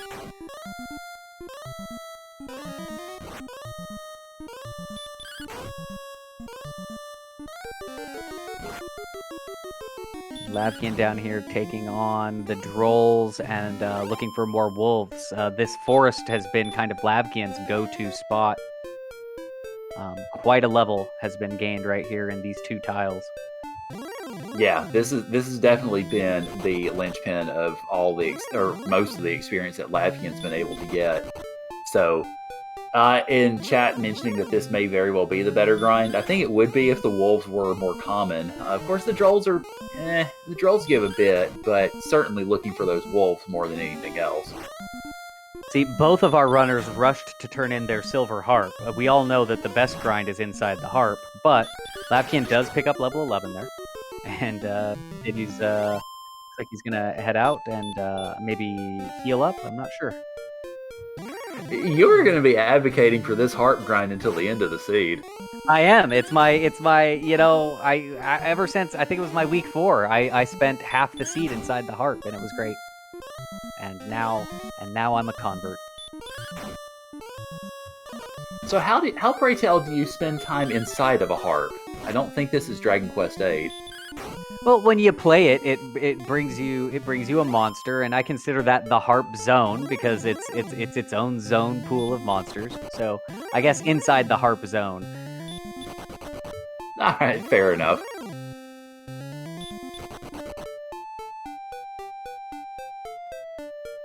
And so, while those wolves might be the better grind, I think what Big Slamoo is trying to do is, he's right around this town here where he can heal up at the inn, and I think he is looking, or rather eyeing that golem. So he's hoping that level 12 gives him golem stats, just because I think he really wants to check that spike tile. Yeah, that's understandable. I mean, because there's not much left to find. I mean, because you're probably looking at either, of course, nothing, because we have still only yet to see that one cursed belt, and I think Charlock's about the only other place to check now. So yeah, I mean, the chances are at least fairly good that it'll have something worth getting. Yeah, for sure.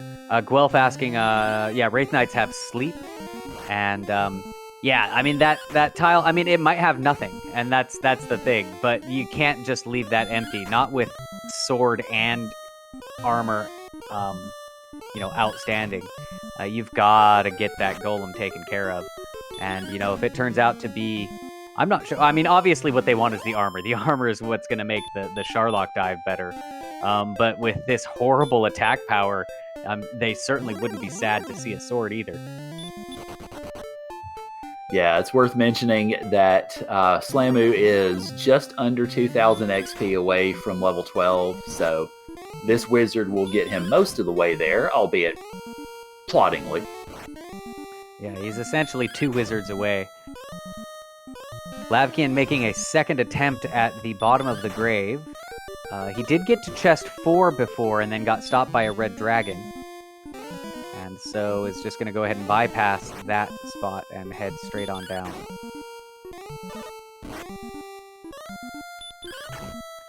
Yeah, Deep Grave does not have anything in it of note. I think there's an herb in the bottom chest. But Lavkian doesn't know that yet and absolutely has to check this off his list.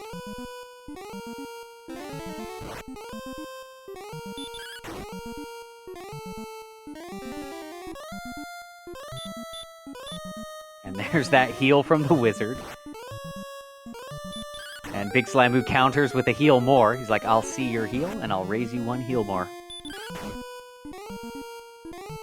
Nimunva asking, what is open still? The only thing that's left is the tile in Hawksness, which is guarded by a golem. And we don't even know if there's anything there. We've only seen 1 cursed belt, and so it very well might be empty.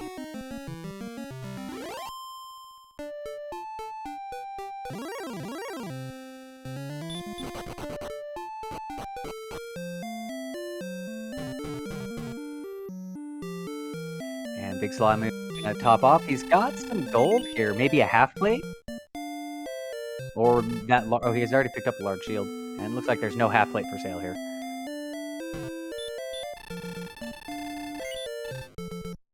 Lavkian getting blocked by all of the NPCs at all the shops in Cantlin.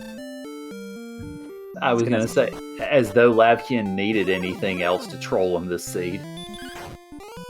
Selling off his wings, picking up a dragon scale with that. And he sells the dragon scale.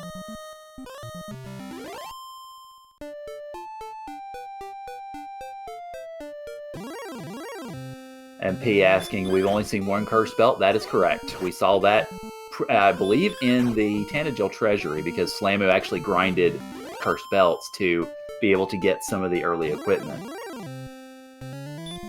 Yeah, so that early equipment did help out Big Slamu in the beginning, was able to kick off the exploration.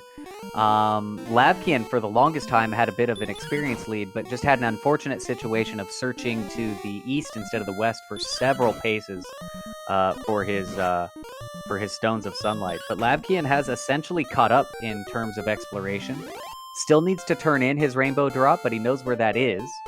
And it really is just a matter of grind. And here comes level 12. It's Hurtmore. There we go. It's almost everything. It's Hurtmore. It's, I think, did Repel come with it, I believe? I think we got Repel, we got Hurtmore. What we did not get was any meaningful strength gain. The agility was huge. The hit points, 2 hit points there, 1 magic point, tons and tons of agility. It looks like maybe 14 agility there. But strength is still just looking like just garbage. For lack of a better term, the strength is just horrible. Yeah, it looks like Slambu is going to go try that golem. 60 AP. He's got the stop spell, though. No, he does not have stop spell. Never mind. That's the one thing he doesn't have. But with Hurtmore, boy, I'd be really considering that Axe Knight. I figure since he's here, let's go ahead and try this golem on for size. If the worst case scenario, it sends me back to Tantagel and I can grind Axe Knights in the swamp. Yeah, that would be my thinking anyways. Yeah. Yeah, I could understand that.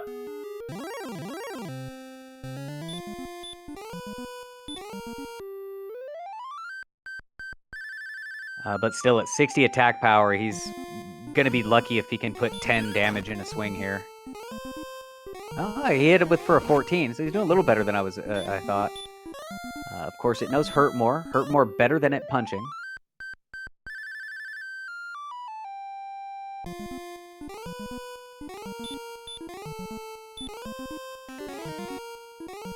He'll heal more, and it immediately wakes up and casts another Hurtmore. Yeah, this Fairy Flute luck is really not working out so far. I wonder if this is the golem whose head they pulled all of the seed placings for. Well, I mean, you'll just have to ask High Spirits about that one.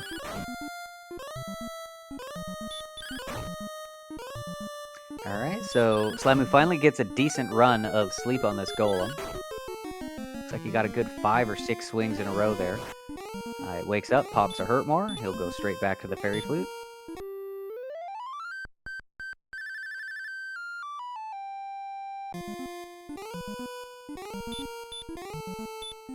How much can the golem hit for? That's a great question, Jay Coper. I couldn't tell you. I don't quite know the golem stats, but I'm sure there's somebody here that could let you know something exactly there.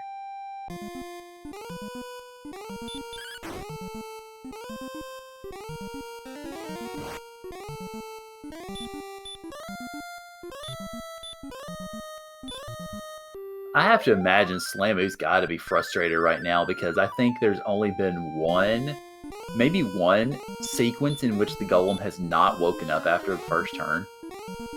Yeah, that's just horrible sleep luck. Oh, he got a chance to swing again here, though. He got 2 swings that time. And this is a race of attrition. Chat pointing out that Lavkian was finally able to take down a rogue scorpion. It looks like he's herding them down.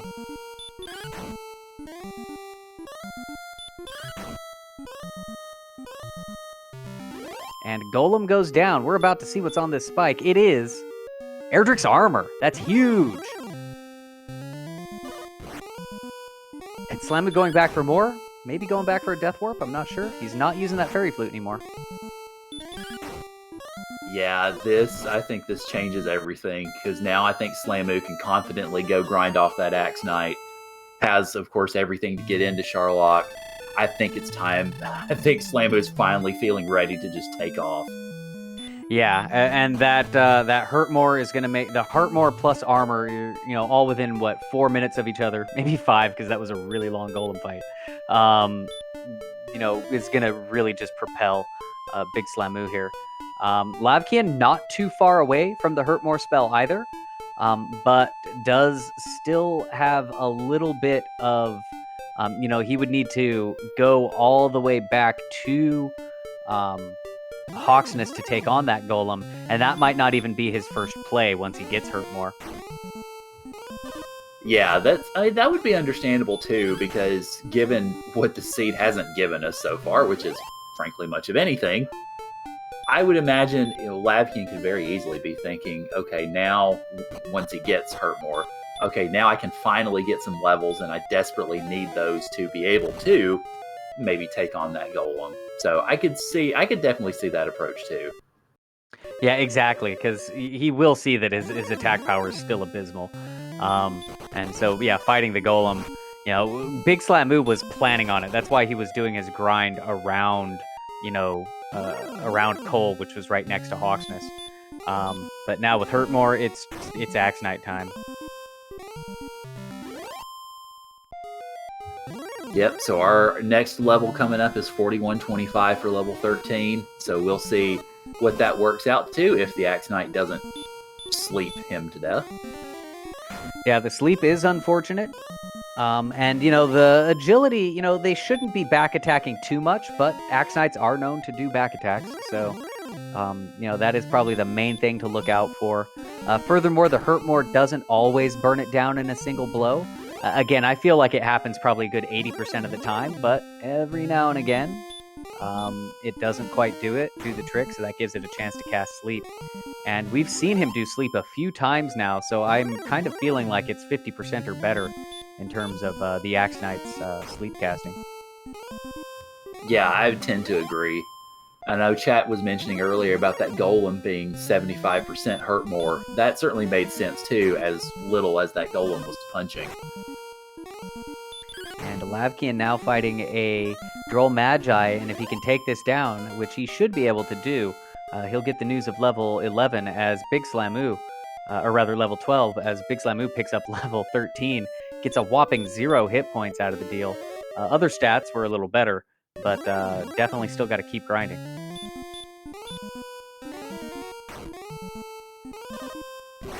And so that level was 1 strength, 4 agility, 0 hit points, and 4 MP. So just, but he did get that stop spell finally, so at least he's got that going for him.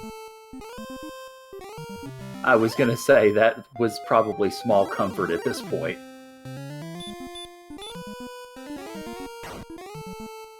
Yeah, now that he doesn't need it for fighting golems, that's just the time to get it, right? Oh, of course. So he'll keep grinding.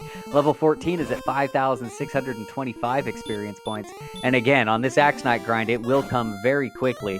He'll probably fight through until all of his magic's gone, take a Death Warp, and then walk right on back.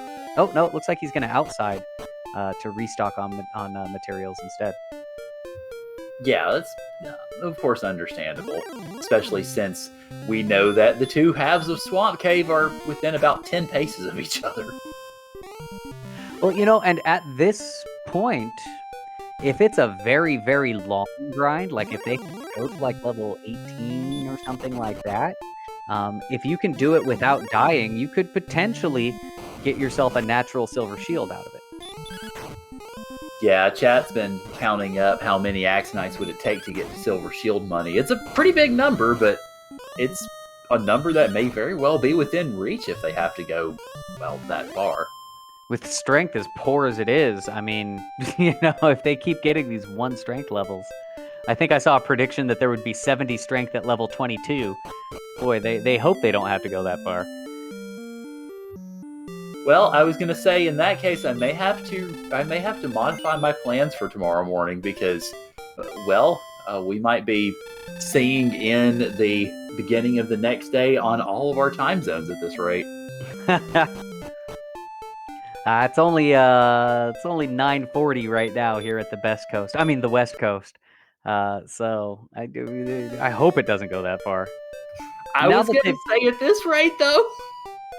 But now that they've got themselves a grind, they've got their hurt more. There's an Axe Knight. I think we're in the home stretch at this point. Oh yeah. If it does actually take into the 20s for them to get the levels, then the seed is just being exceptionally unkind. I mean, we still haven't seen Armor Knights. If we've got some nice wombo combo Armor Knights, which we know Math Girl loves those when she rolls a seed. If we've got that infesting Sharlock, it very well might be.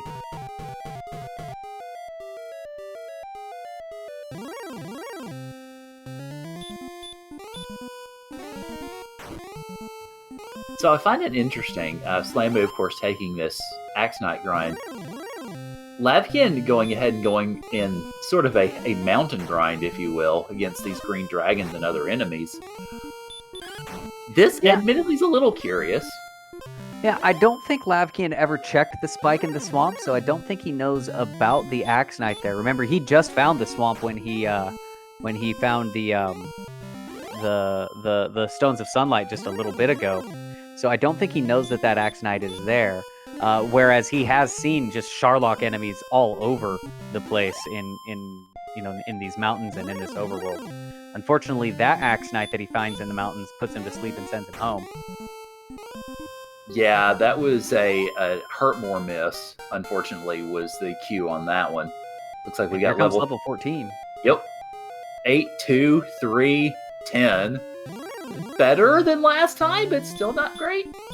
That 8 power is like nearly a 20% increase in strength, though. So that's you'll take it where I can get it. Yeah, and it's unfortunate that you had to throw in that percentage. It's a correct percentage, but it's unfortunate that it was indeed that correct.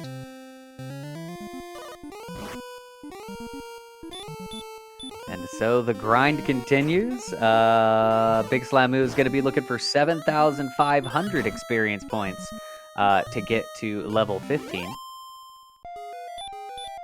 And, we're bagging on the strength, but none of the stats are really there. The agility looks great, but hit points are way, way low.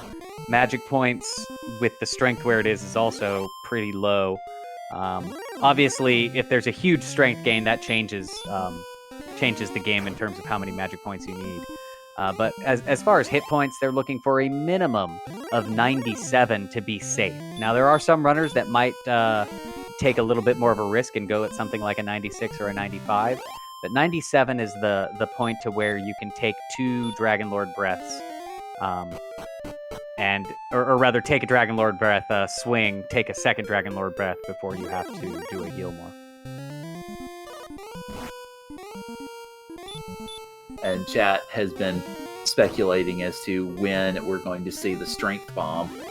Ultimately, at this point, we just have to hope that nobody has gone behind the runners' backs and diffused said strength bomb, because that would be very tragic. They just set that big strength level as level 30, and it'll just be 0s and 1s all the way. So we're going to be having ourselves binary strength gains? Exactly. That 8, that was the fluke.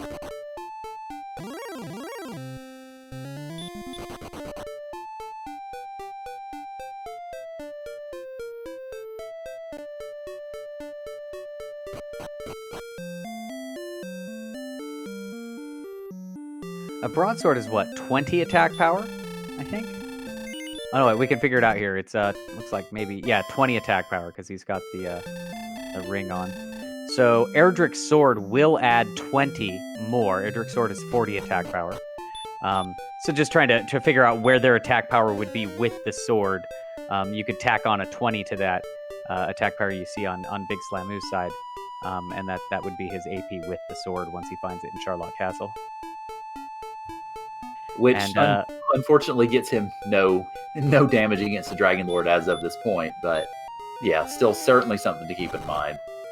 Yeah, just as the levels go up and we're trying to get an idea of where it is, that kind of keep in mind that AP is going to get a big boost once he finds that sword, And yeah, I kind of agree with Zarnax in chat here. That's twice now we've seen Big Slamoo outside out and heal up at the town rather than taking a death warp. So I think he might have that silver shield on the mind, trying to conserve the gold.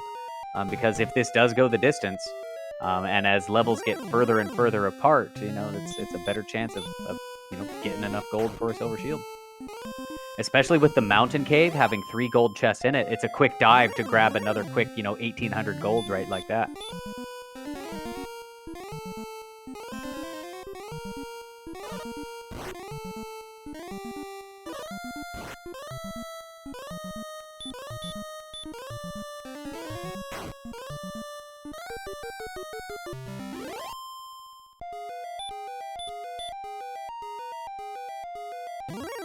So as we're essentially into grind territory, really, for both of our runners, I want to go ahead and give a quick shout out to everybody. First off, of course, to the runners, Big Slamoo and Lavkian, who have endured this seed for our viewing benefit tonight. So definitely much appreciated on that. And also, we have our stream team as well, Math Girl doing the restream and rolling this beautiful bean footage, as the commercial puts it.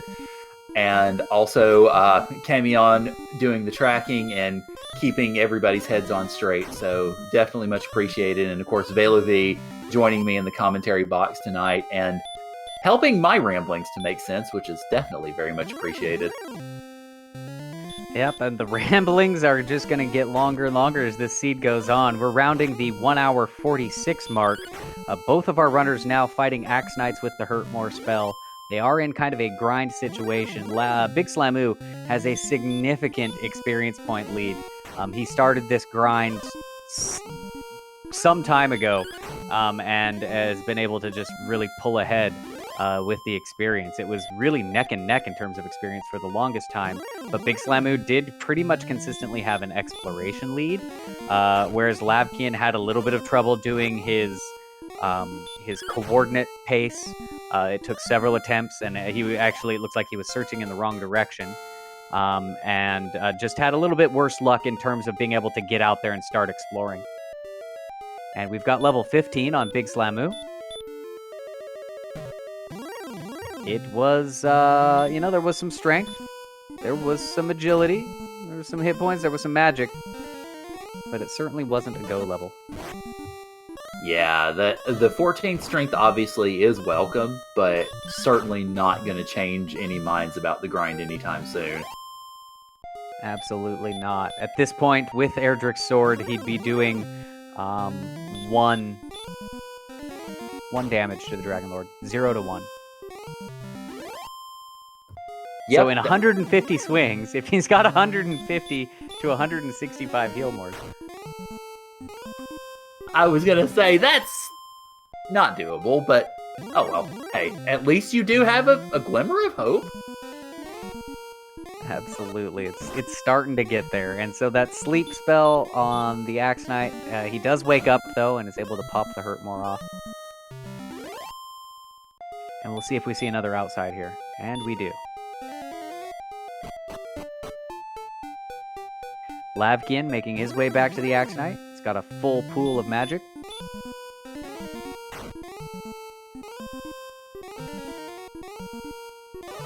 Ooh, oh no! Hurtmore doesn't take down the Axe Knight, but he's able to wake up and take out the Axe Knight on the way back to town. Meanwhile, Lavkian gets sleep locked and gets sent back on his first Axe Knight of the grind, and comments that that's quite neat. Yeah, Lavkian just can't catch a break here. The RNG gods have not been in his favor. And of course, Lavkian has still not gone to fight the Golem in Hawksness, so he does not have his Erdrick's armor.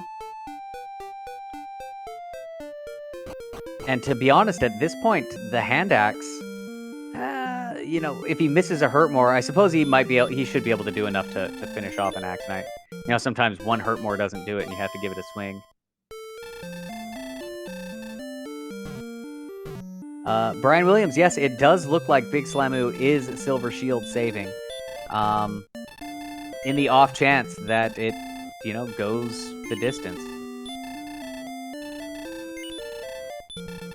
And again, he is quite far away, but keep in mind there are 3 gold chests in the mountain that's just around the corner. Like, again, I don't know how viable of a play that would be, but if you're close, you know, 15 to 1800 gold a dive, potentially.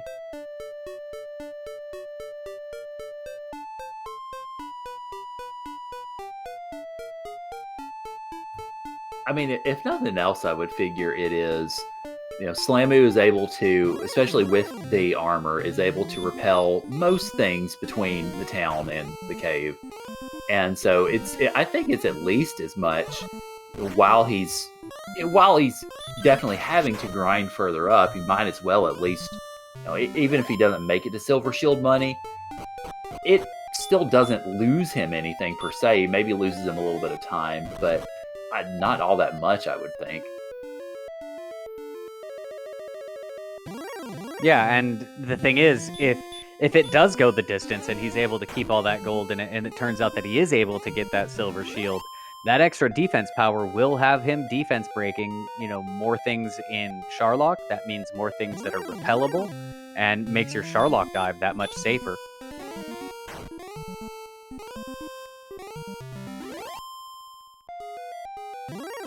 And yeah, Lavkian definitely needs to go fight that Golem at some point.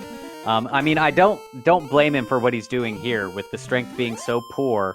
You know, waiting till you get to a little bit better level to be able to take it on, you know, a little more reliably and a little more quickly certainly could help. When he saw the Golem before, I believe he just fairy fluted and ran away. So I don't think he knows that it's a Hurtmore Golem. So that could also be playing into his decision on when to go. If he's thinking it's like a regular Golem that's going to be punching instead of, you know, being able to be stop spelled. Big Slamu got the armor at level 12. He was able to basically use the fairy water and just, you know, use all of his heal mores to slowly but surely plunk away at that Golem and take it down. It was a very long fight, though.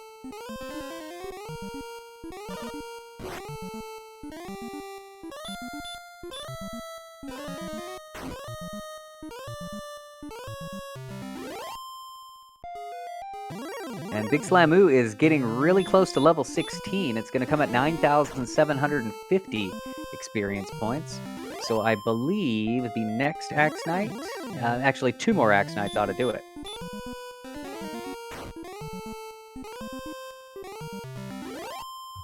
And if that doesn't give us the strength bomb, then next up is 12,000.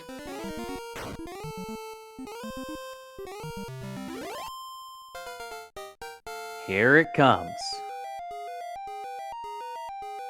7 power, 2 response speed, 3 hit points, magic by 2, strength still not where it needs to be, hit points still not even close to where they need to be. We're going to level 17. Yeah, that's a pretty big note burger there. Yes, at 68 strength with the Fighter's Ring and Erdrick's Sword, they'll be at 110 attack power, which is doing 2 to 5? Yeah, something to that effect. And there's the death. Yep, Slamu's Silver Shield dream, if it was a dream, is now... He is now woken from it.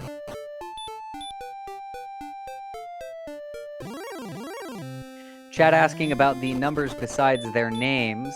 I do believe those numbers have to do with their seed. I'm not 100% certain if it's a direct ranking, or if like related to their Buckhold score, or if it's just by their tiers. But it absolutely, I do believe, has to do with their ranking in the regular play-in, or not play-in, but the qualifying rounds.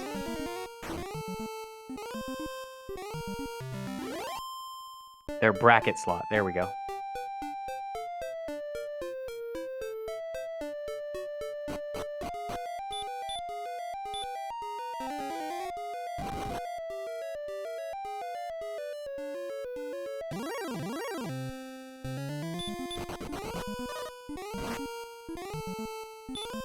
And Big Slamu runs away from that Red Dragon there. 85 agility makes running from Red Dragons much nicer than it was earlier in the seed. Yeah, it definitely does. And unfortunately, lavkian was not on that side of the ledger. Took another death, and it's just, we've of course commented before about how badly the rando is randoing lavkian, and unfortunately that is just continuing here. Yeah, absolutely. It's just been a rough seed all around. I mean, you can tell when that timer is ticking ever so closely to the 2-hour mark.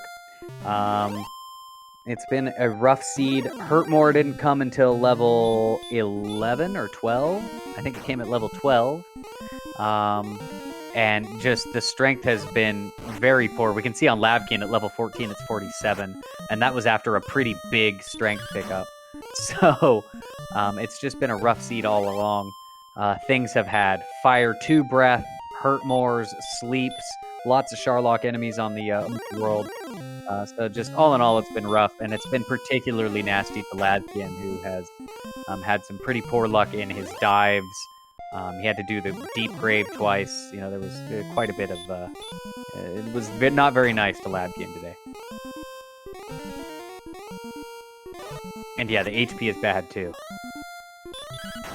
Also, give a shout out to Red Baron, raiding with a party of 3. Welcome to the Dragon Warrior Randomizer Summer Tournament 2021. This is the first match of the bracket rounds, and it has, as of course you just heard Velu V saying, it has been a doozy. Yeah, I mean, this is a great way to start off our tournament rounds. If this is a sign of things to come, we're gonna have some pretty fun competitions to look at over the next. There's 5 rounds, so I guess the next 5 weeks of tournament play.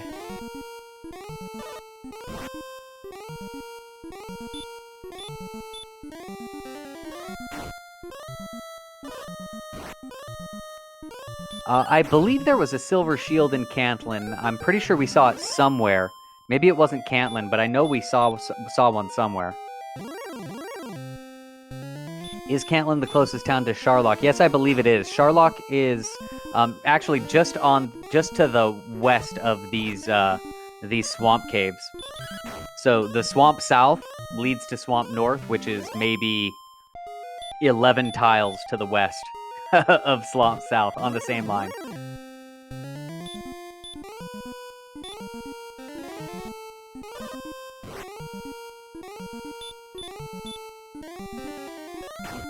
Cluster cluck indeed. A very alliterative way to put it, and also a very alliterative way to avoid violating our PG rating here on Randomania. And so 12,000, the magic number for level 17. Big Slamu getting pretty close to that. I think we are 3 Axe Knights, including this one away. Yes, I believe so.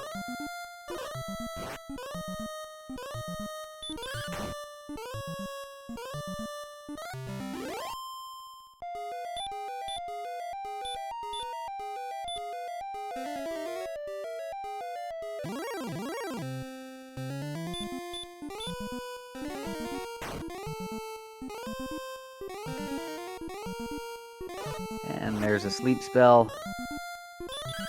Wakes up after one good swing of the Axe Knight. And we've got one more Axe Knight to go.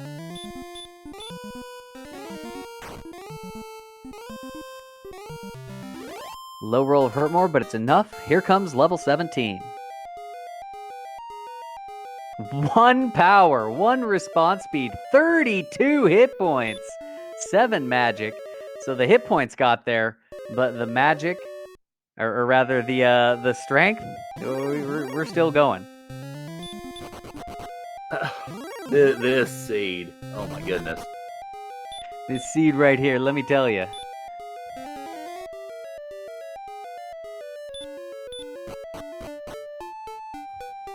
Yeah, with Erdrick's sword, we're doing what, 2 to 5 at this point. Yeah, with Erdrick's sword, they'd be at 109 attack power. So, no, 111 because we've got the ring as well. So yeah, it would be something in that 3 to 5 or 2 to 5 range. So definitely not the go. No, not in any reasonable sense, at least.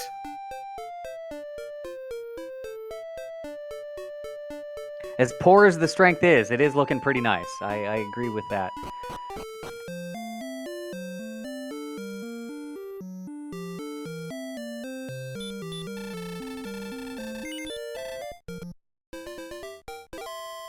Yes, to put it in Lavkian's word, it's neat. So how much for 18? Well, level 18 is going to come at 1,000... Sorry, not 1,000. 14,250.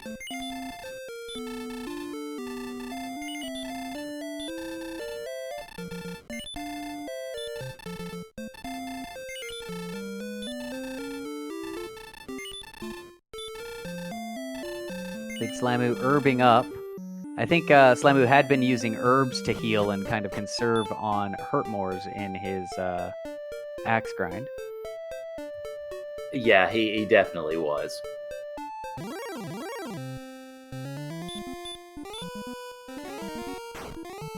And I don't know, that gold where it is, maybe he's still trying to keep the dream alive for that silver shield. Probably not, though. Unless Math Girl's prediction of level 22 for the strength holds true. Yeah, chat mentioning that since he's been buying those herbs, it's probably not necessarily silver shield per se, but still, yeah, maybe. The thing with the herbs is that it does eat up a lot of time. You have to get to the guy. You've got to buy all those herbs, and it just, it's time menuing every time. You can't just buy all 6 at once, old school OG NES RPG style here. So it does eat up seconds, which over time become minutes, And there have been some races that have been determined by, fewer than minutes. Yeah, definitely.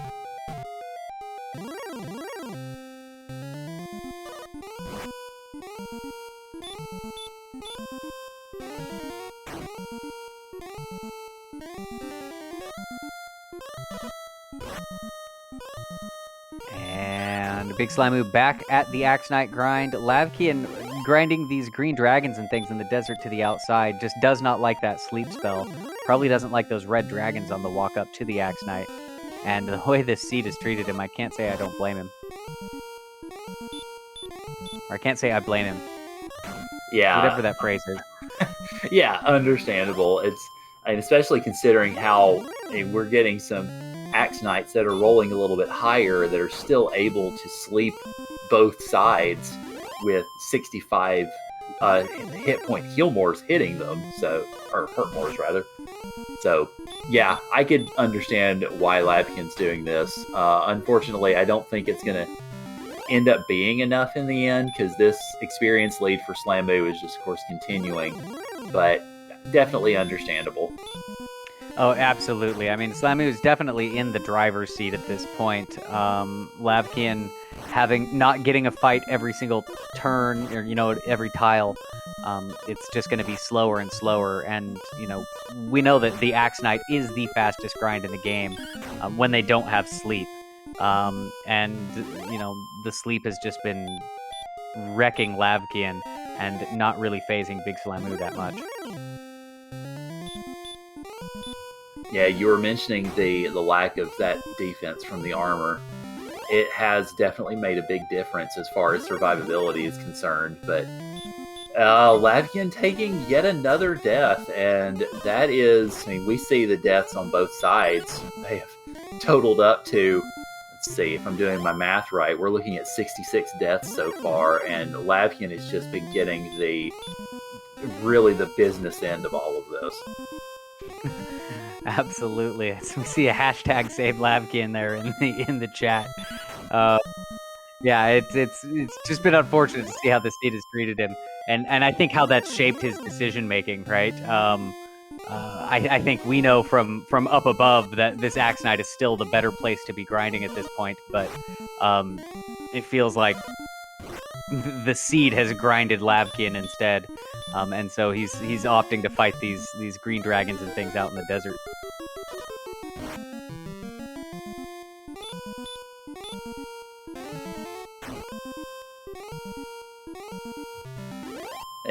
It's definitely worth mentioning as we get into the 2-hour mark that it's much to both runners' credit that they have stuck with this just horrendous seed in many ways, because the seed hasn't given them a whole lot. The stats have very much been lacking, and because Lavkian and Slamu are 2 levels apart, and the only thing that's really gotten a whole lot better in those 2 levels is HP.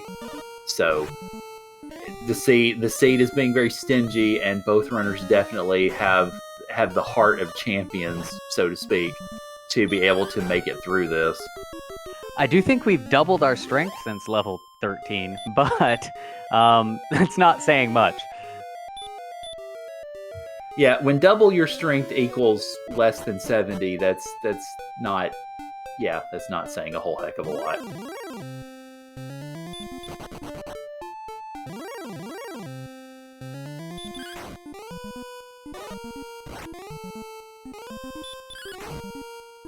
Chat mentioning that Lavkian, has not gone to Hawksness yet. We know that the armor is there. We've got to fight that golem to get it. And it'll be interesting to see when Lavkian decides to go there. It's been a long time since he's seen it. It could not even be on his mind right now. I'm sure he's got a checklist or something. But it's just it's been a rough seed as Big Slamu is going out for another refill. Lavkian continues to hunt down these green dragons.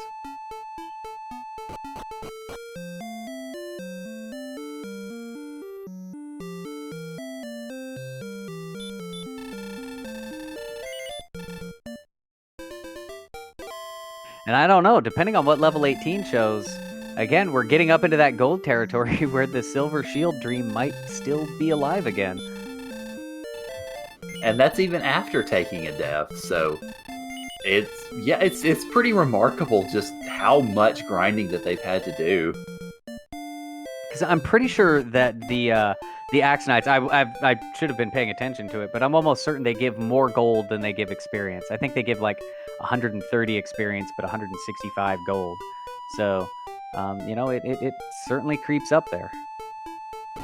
For you saying you weren't paying attention, you got those numbers precisely. So good job not paying attention. I think it's something that I've known in the past, and then kind of have, you just send that information out. But sometimes you recall it right, sometimes you don't.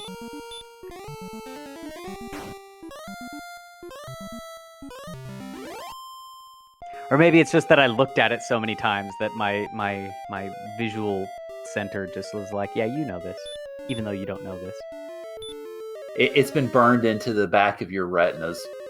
Exactly. Kind of like those old TVs where, like an old CRT TV, where it would just burn the image onto it if it had a static image. That's what's going on here.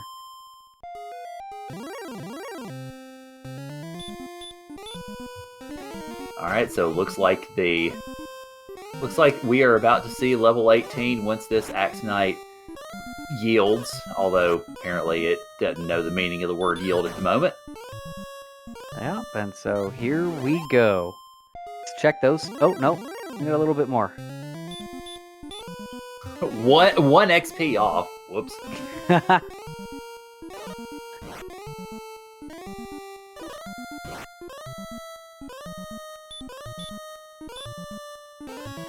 Chad asking about the vanilla sword. So there is 7 chests in Charlock. 1 is the vanilla sword location, and then there's the 6 in the pyramid down in the treasury. And we'll probably go ahead and open up our pyramid guessing game once we make it down there to the bottom. But yes, there is a 1 in 7 chance it's in the vanilla location. And here comes level 18. We got 6 power, 1 hit point. You see that pause there.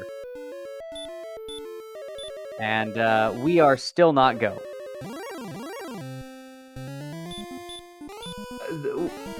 6010, I think is what I saw. I might have missed the last one. Yeah, 6010 puts them at 117 with Erdrick's sword. Still not gonna be even close to it. You're still well over 20 swings at that point. Okay, if they get enough hit points, they'll be able to put on that death necklace, and that could make a difference. But with just the 1 hit point as well, it's still not happening. Yeah, it's oh my goodness.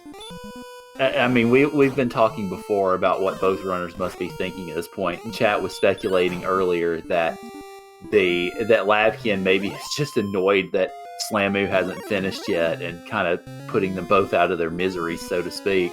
But goodness gracious. Yeah, I've certainly had those seeds where I'm just like waiting for the other person to dot done so I can dot forfeit. But you gotta keep plugging through, and I definitely commend Lavkian for doing that. And it looks like Lavkian is now back onto the Axe Knight grind. But at this point, he's got about a 4,500 point deficit to make up. A really bad Charlock could still swing it, but still definitely in Slamu's favor. And of course, Lavkian does have to go fight the Golem as well.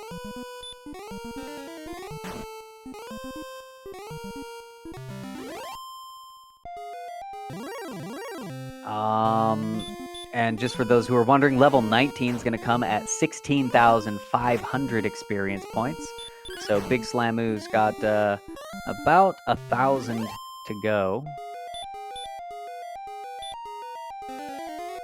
Yeah, I think right now we're looking at probably, 8 more Axe Knights once Slamu refuels. And then we'll see if 19 has anything better. Absolutely. And Slamu making his way. Folks asking, is the Silver Shield viable again? And it is. The dream is alive.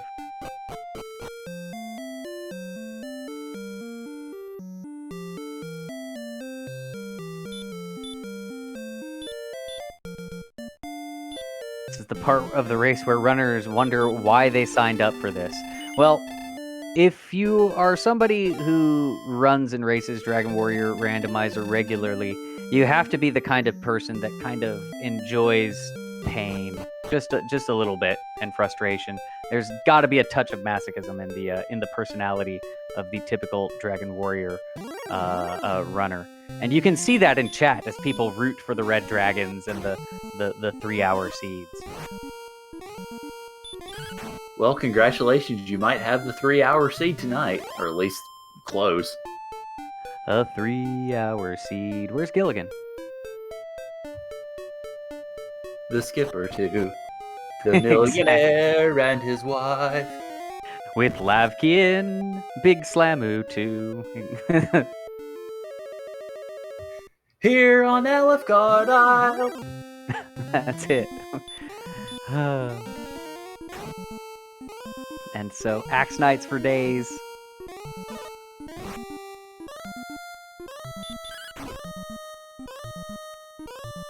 Up 2NG predicting a sub 2.5 hour. If level 19's it, absolutely very well could be. Yeah, the moment that Slamu gets that big strength gain that we've been hoping for the last 2 hours, 13 minutes, 49 seconds and counting, he's gonna go. I would be very surprised if he didn't. Yeah, big strength, or even like a moderate strength plus some big HP to push into Death Necklace territory gets us there.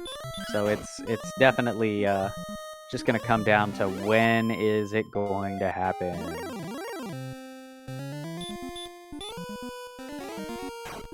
Yes, Shift F4. What is this monstrosity? It is exactly that, a monstrosity. They were very noodly armed. They are still noodly armed. But I think at level 13 we had 31 strength. And as you can see, the grinded Axe Knights no sleep. And if Slamu was going for the Silver Shield dream, it has again been extinguished. So long, Silver Shield. Unless we have to go to level 22, because it's certainly back on the table if we've got to go that far.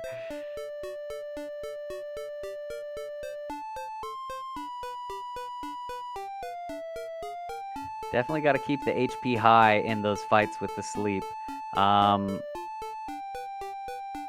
Lavkian picking up his level 17 there.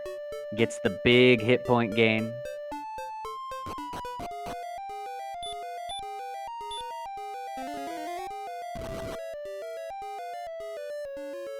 Big Slamu making his way back to that grind tile.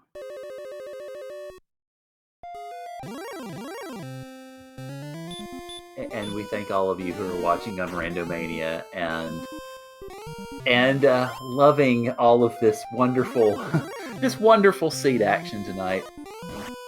Yes, Schadenfreude has run rampant here. And Big Slamu getting close. I think we've still got 2 more to go, but the next 2 Axe Knights will get him there.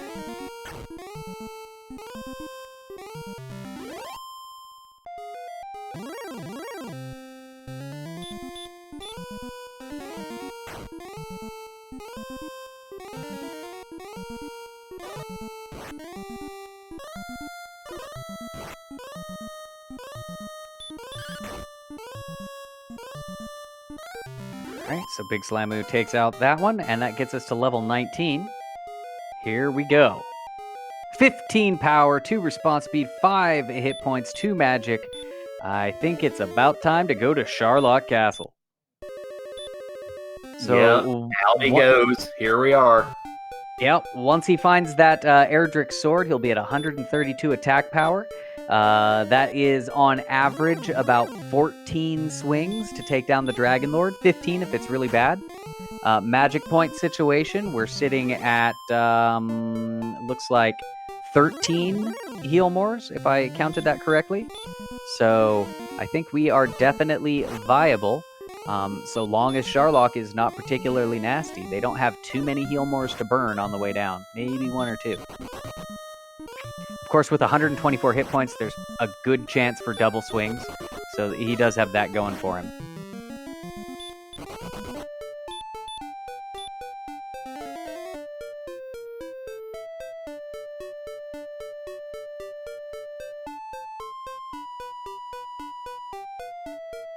And so we see Big Slamu walking back for one last top off at Cantlin here.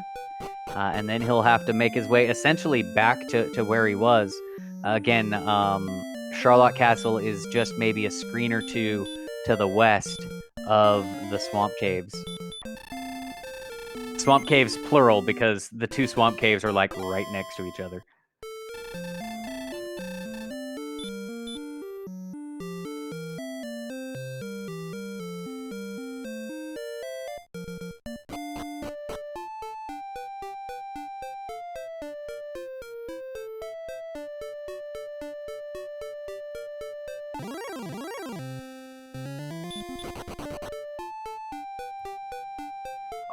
Our restreamer math girl is having some fun with the coordinate bot down at the bottom. Go, go, go! Go do it, level 19!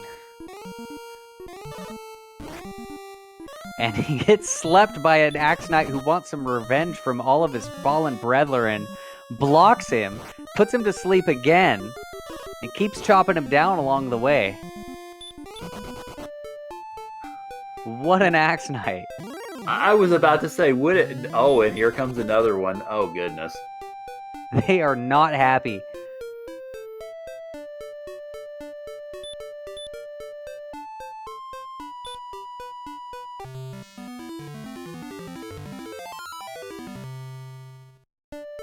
And here we are, 2 hours, 19 minutes. We are seeing our first steps into Charlotte Castle. Big Slamoo with 84 defense power, I believe is repelling wizards. I'm not sure if there's anything else on top of that.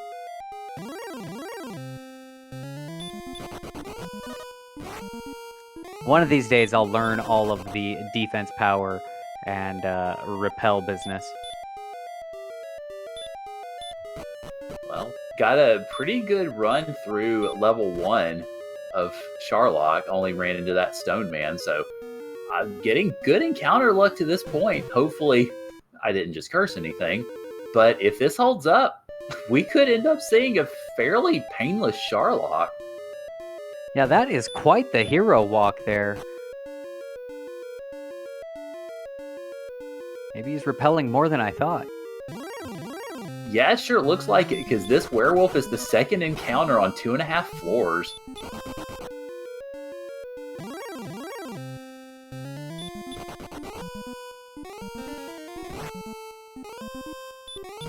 And there's the Hurtmore Golem. He gets away from that second run. We're now on, I think this is B4. So does that mean we should mark our bingo cards?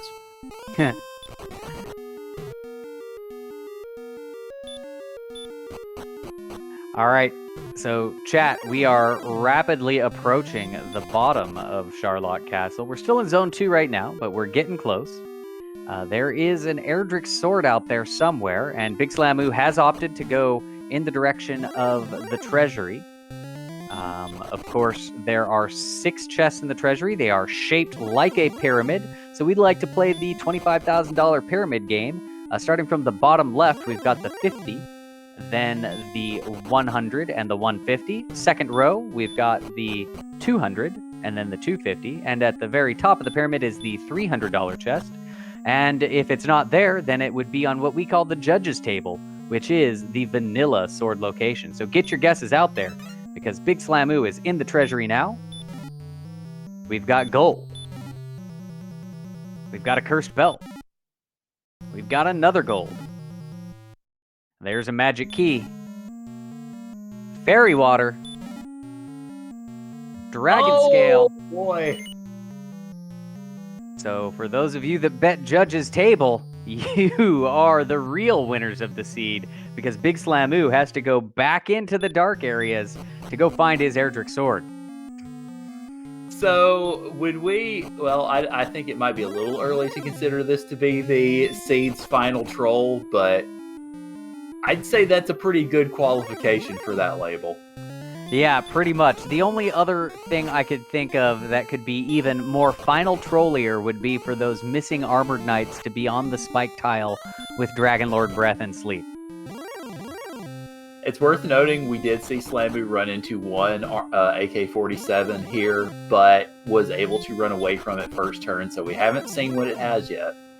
Fair enough. I missed that one on there, so they are out there. And Slamoo going for the Dark Walk to it. This path back to the sword is pretty easy to do in the dark. Until he gets to this point here, he has to bonk a little bit and is going to go ahead and turn on the lights. Yep, looks like he just missed that turn. That cast of Radiant does not take away from any of his heal mores. 104 is the cut point for the 13th heal more.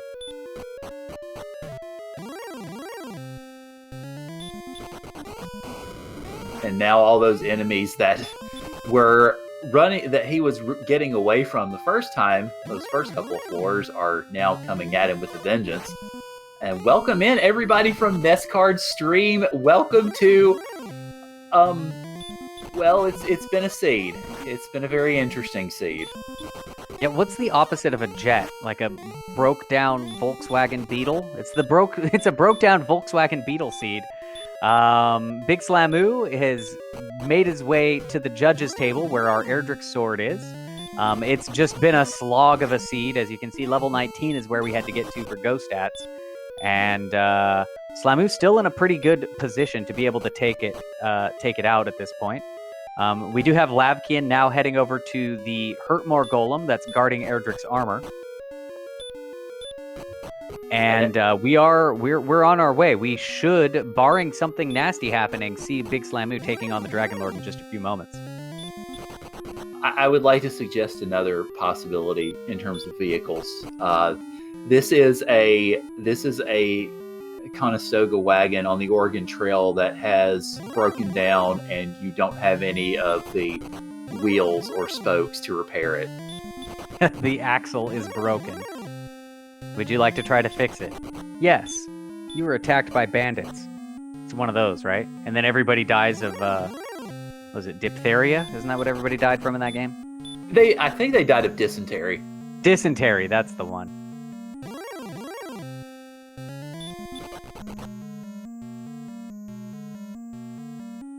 I look over and I see dysentery in chat 3 times in a row. Yes, that's right, chat. Rip dysentery.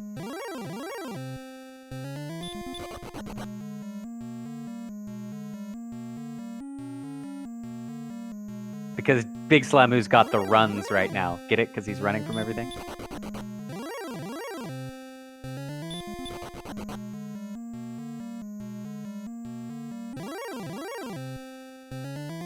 Well, you called it! There's the Armored Knight. Let's see what he does. So far, just a chop, chop, chop. So I'm probably going to take him out on this swing. Yeah, so not that nasty of an Armored Knight. So Big Slamu is going to pop an herb here. And he should be able to get there. Mr. Kelly saying this seat is a 57 Edsel. It's more like a 2000 BC Fred Flintstone pedal with my feet car.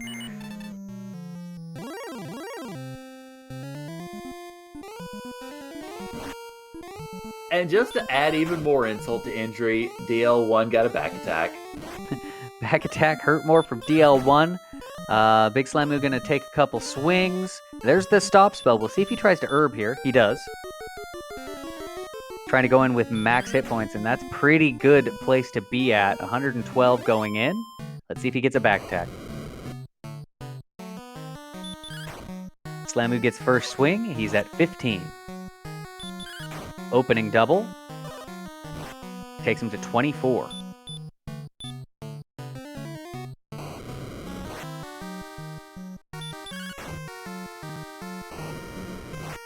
$33.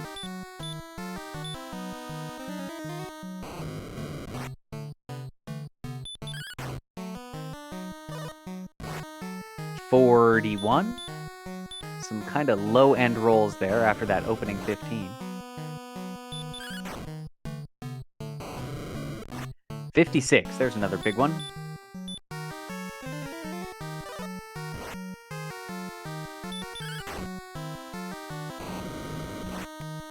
$64.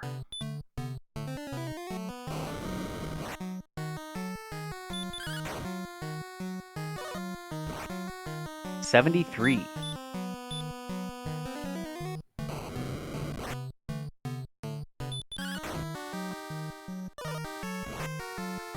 $86.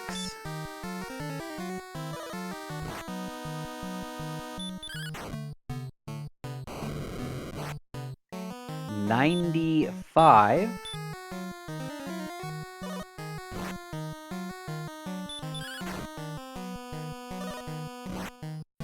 That's 110.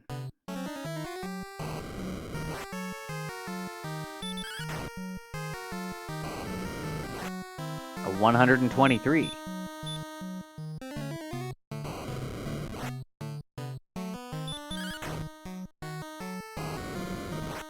$134. Should have this in the bag. Yeah, this is looking good, barring a missed menu. A 149. It's another nice big roll there.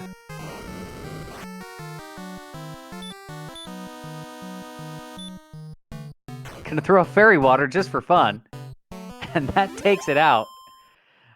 So good job. Get those GGs out for Big Slamu, who has persevered through this slog of a seed to secure a position into the next round of the Dragon Warrior Randomizer tournament. Unfortunately for lavkian, the seed was not as nice, and he will be eliminated from the tournament.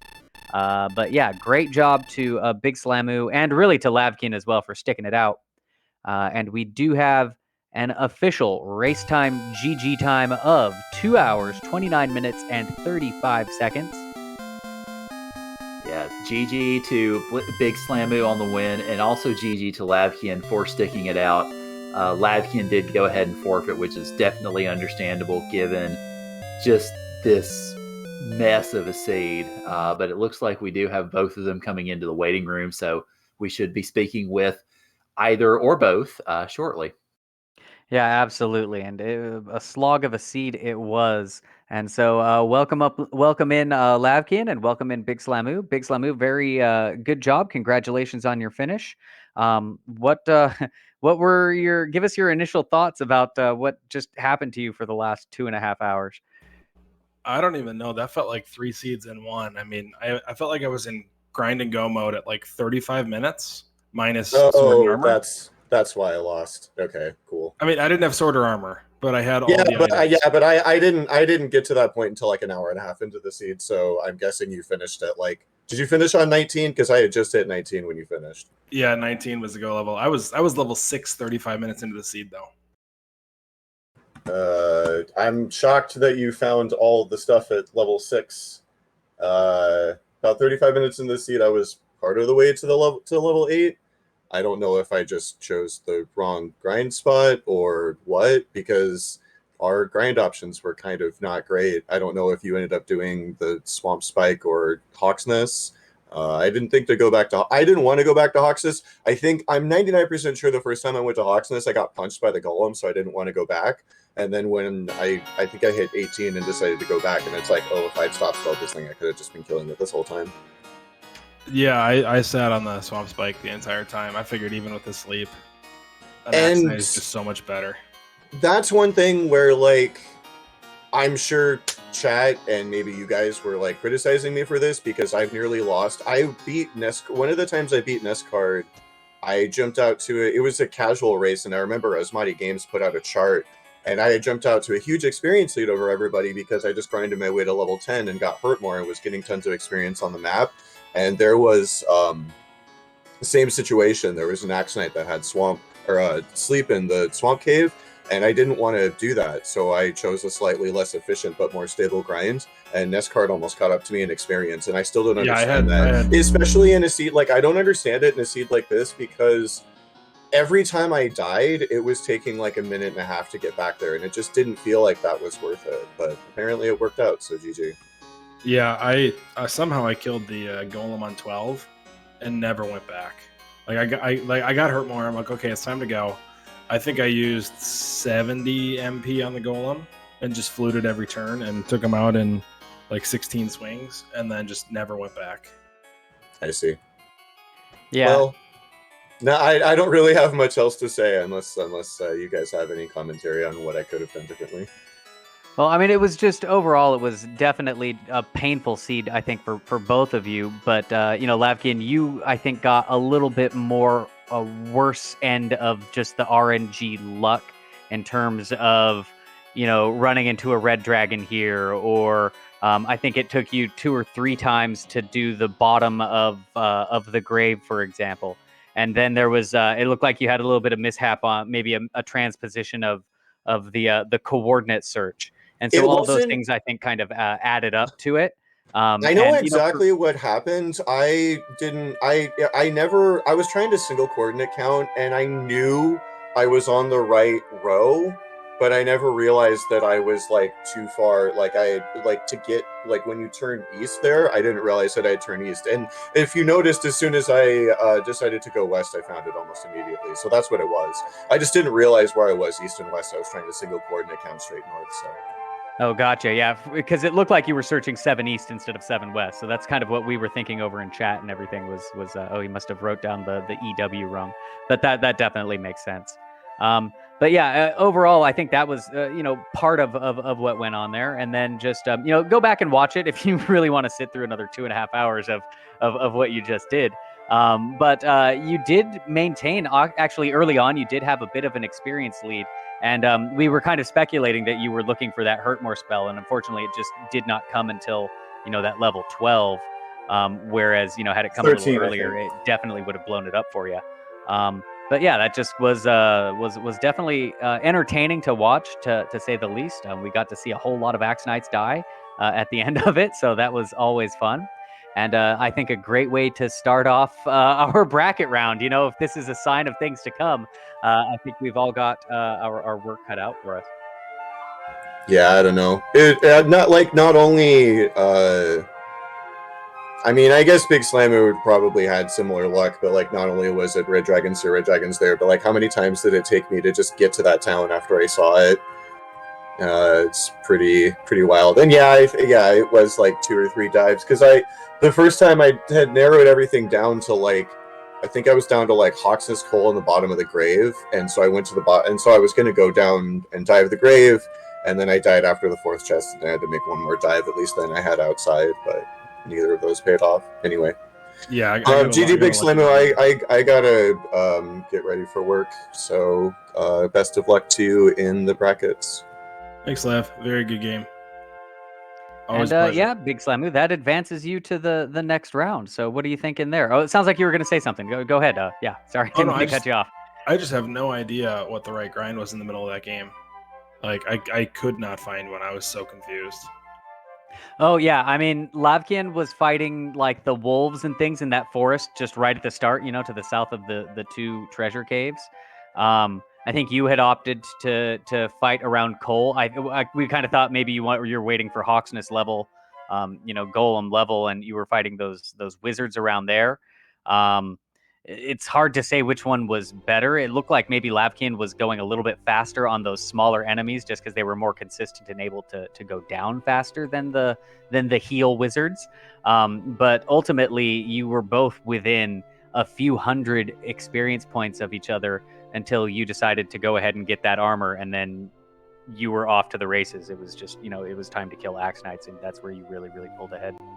Yeah, it definitely felt weird swinging at a wizard that had heal for 6 to 8 damage and just hoping he didn't heal, but I just didn't know what else to do. Well, it definitely worked out for you. And again, you are moving on to the next phase. Of course, we don't know who you're facing off against yet. And I should have the brackets pulled up on my browser, but I don't. But you probably have an idea of it'll be one of 2 folks. I can intercede on that. Yeah, go ahead. Yeah, Slamu, you're going to be playing the winner of the High Spirits Namanva match. So, do you have any preferences as to which of those 2 you want to face, or any thoughts on that at all? I mean, both those guys are awesome. Naminva and High Spirits are both phenomenal runners, great people. I mean, I don't know. I mean, it doesn't really matter. They're both good. I mean, High Spirits has the hat advantage on me, but I don't know if that counts in bracket races or not. Well, if he's hiding Erdrick's armor underneath that golem head like he was in this seed, you might have a run for your money. So yeah, absolutely great job tonight. Good job sticking through it. We do have our schedule, or at least our tentative schedule for the races that have been scheduled so far. Tomorrow, on September 21st at 2000, I believe that's 8 o'clock. We've got a doubleheader, two going at the same time. Cyberdark 86 versus Janice Zeal, and Nest Cardinality versus EMP Any Amount of Money. Both going to be going on tomorrow at 8. At 6 o'clock on the day after tomorrow, what's that, Wednesday? We've got Marashu versus Sassage Link 83. At 9 o'clock, we've got F. Coughlin versus some dude named Velu V. I have no idea who that person is. And then on September 21st at 1, we've got DK9146 versus Aaron 2U2. All those times are Eastern time, so please change that for your time zone. And be sure to be checking out all of your favorite Randomania channels, whether that's Randomania or RPG Limit Break. We haven't quite assigned those channels just yet, so check out all those and be on the lookout for those races coming up. And is there any other final words from our runners or from Karen, my co-streamer? Just a huge thank you to Velavi, Karen, Math Girl, Kimmy Renekai for putting this thing on. I know it's last minute, late night. Appreciate you guys toughing it out for 2.5 hours with us. And Math Girl, I blame you for this thing. Absolutely. Hashtag blame Math Girl. So yeah, thank you very much. I appreciate that. Be sure to follow our runners today as Big Slamu and Lavkian, as well as our entire restream team. We did have Math Girl on the restreaming. We had Kamio and Renokai taking care of all the tracking tonight. I'm Velu V. With me is Karen. And tonight, I want you all to have a great night. Rest up. And we'll see you tomorrow with more Dragon Warrior Randomizer. Yep. Have a good night, y'all.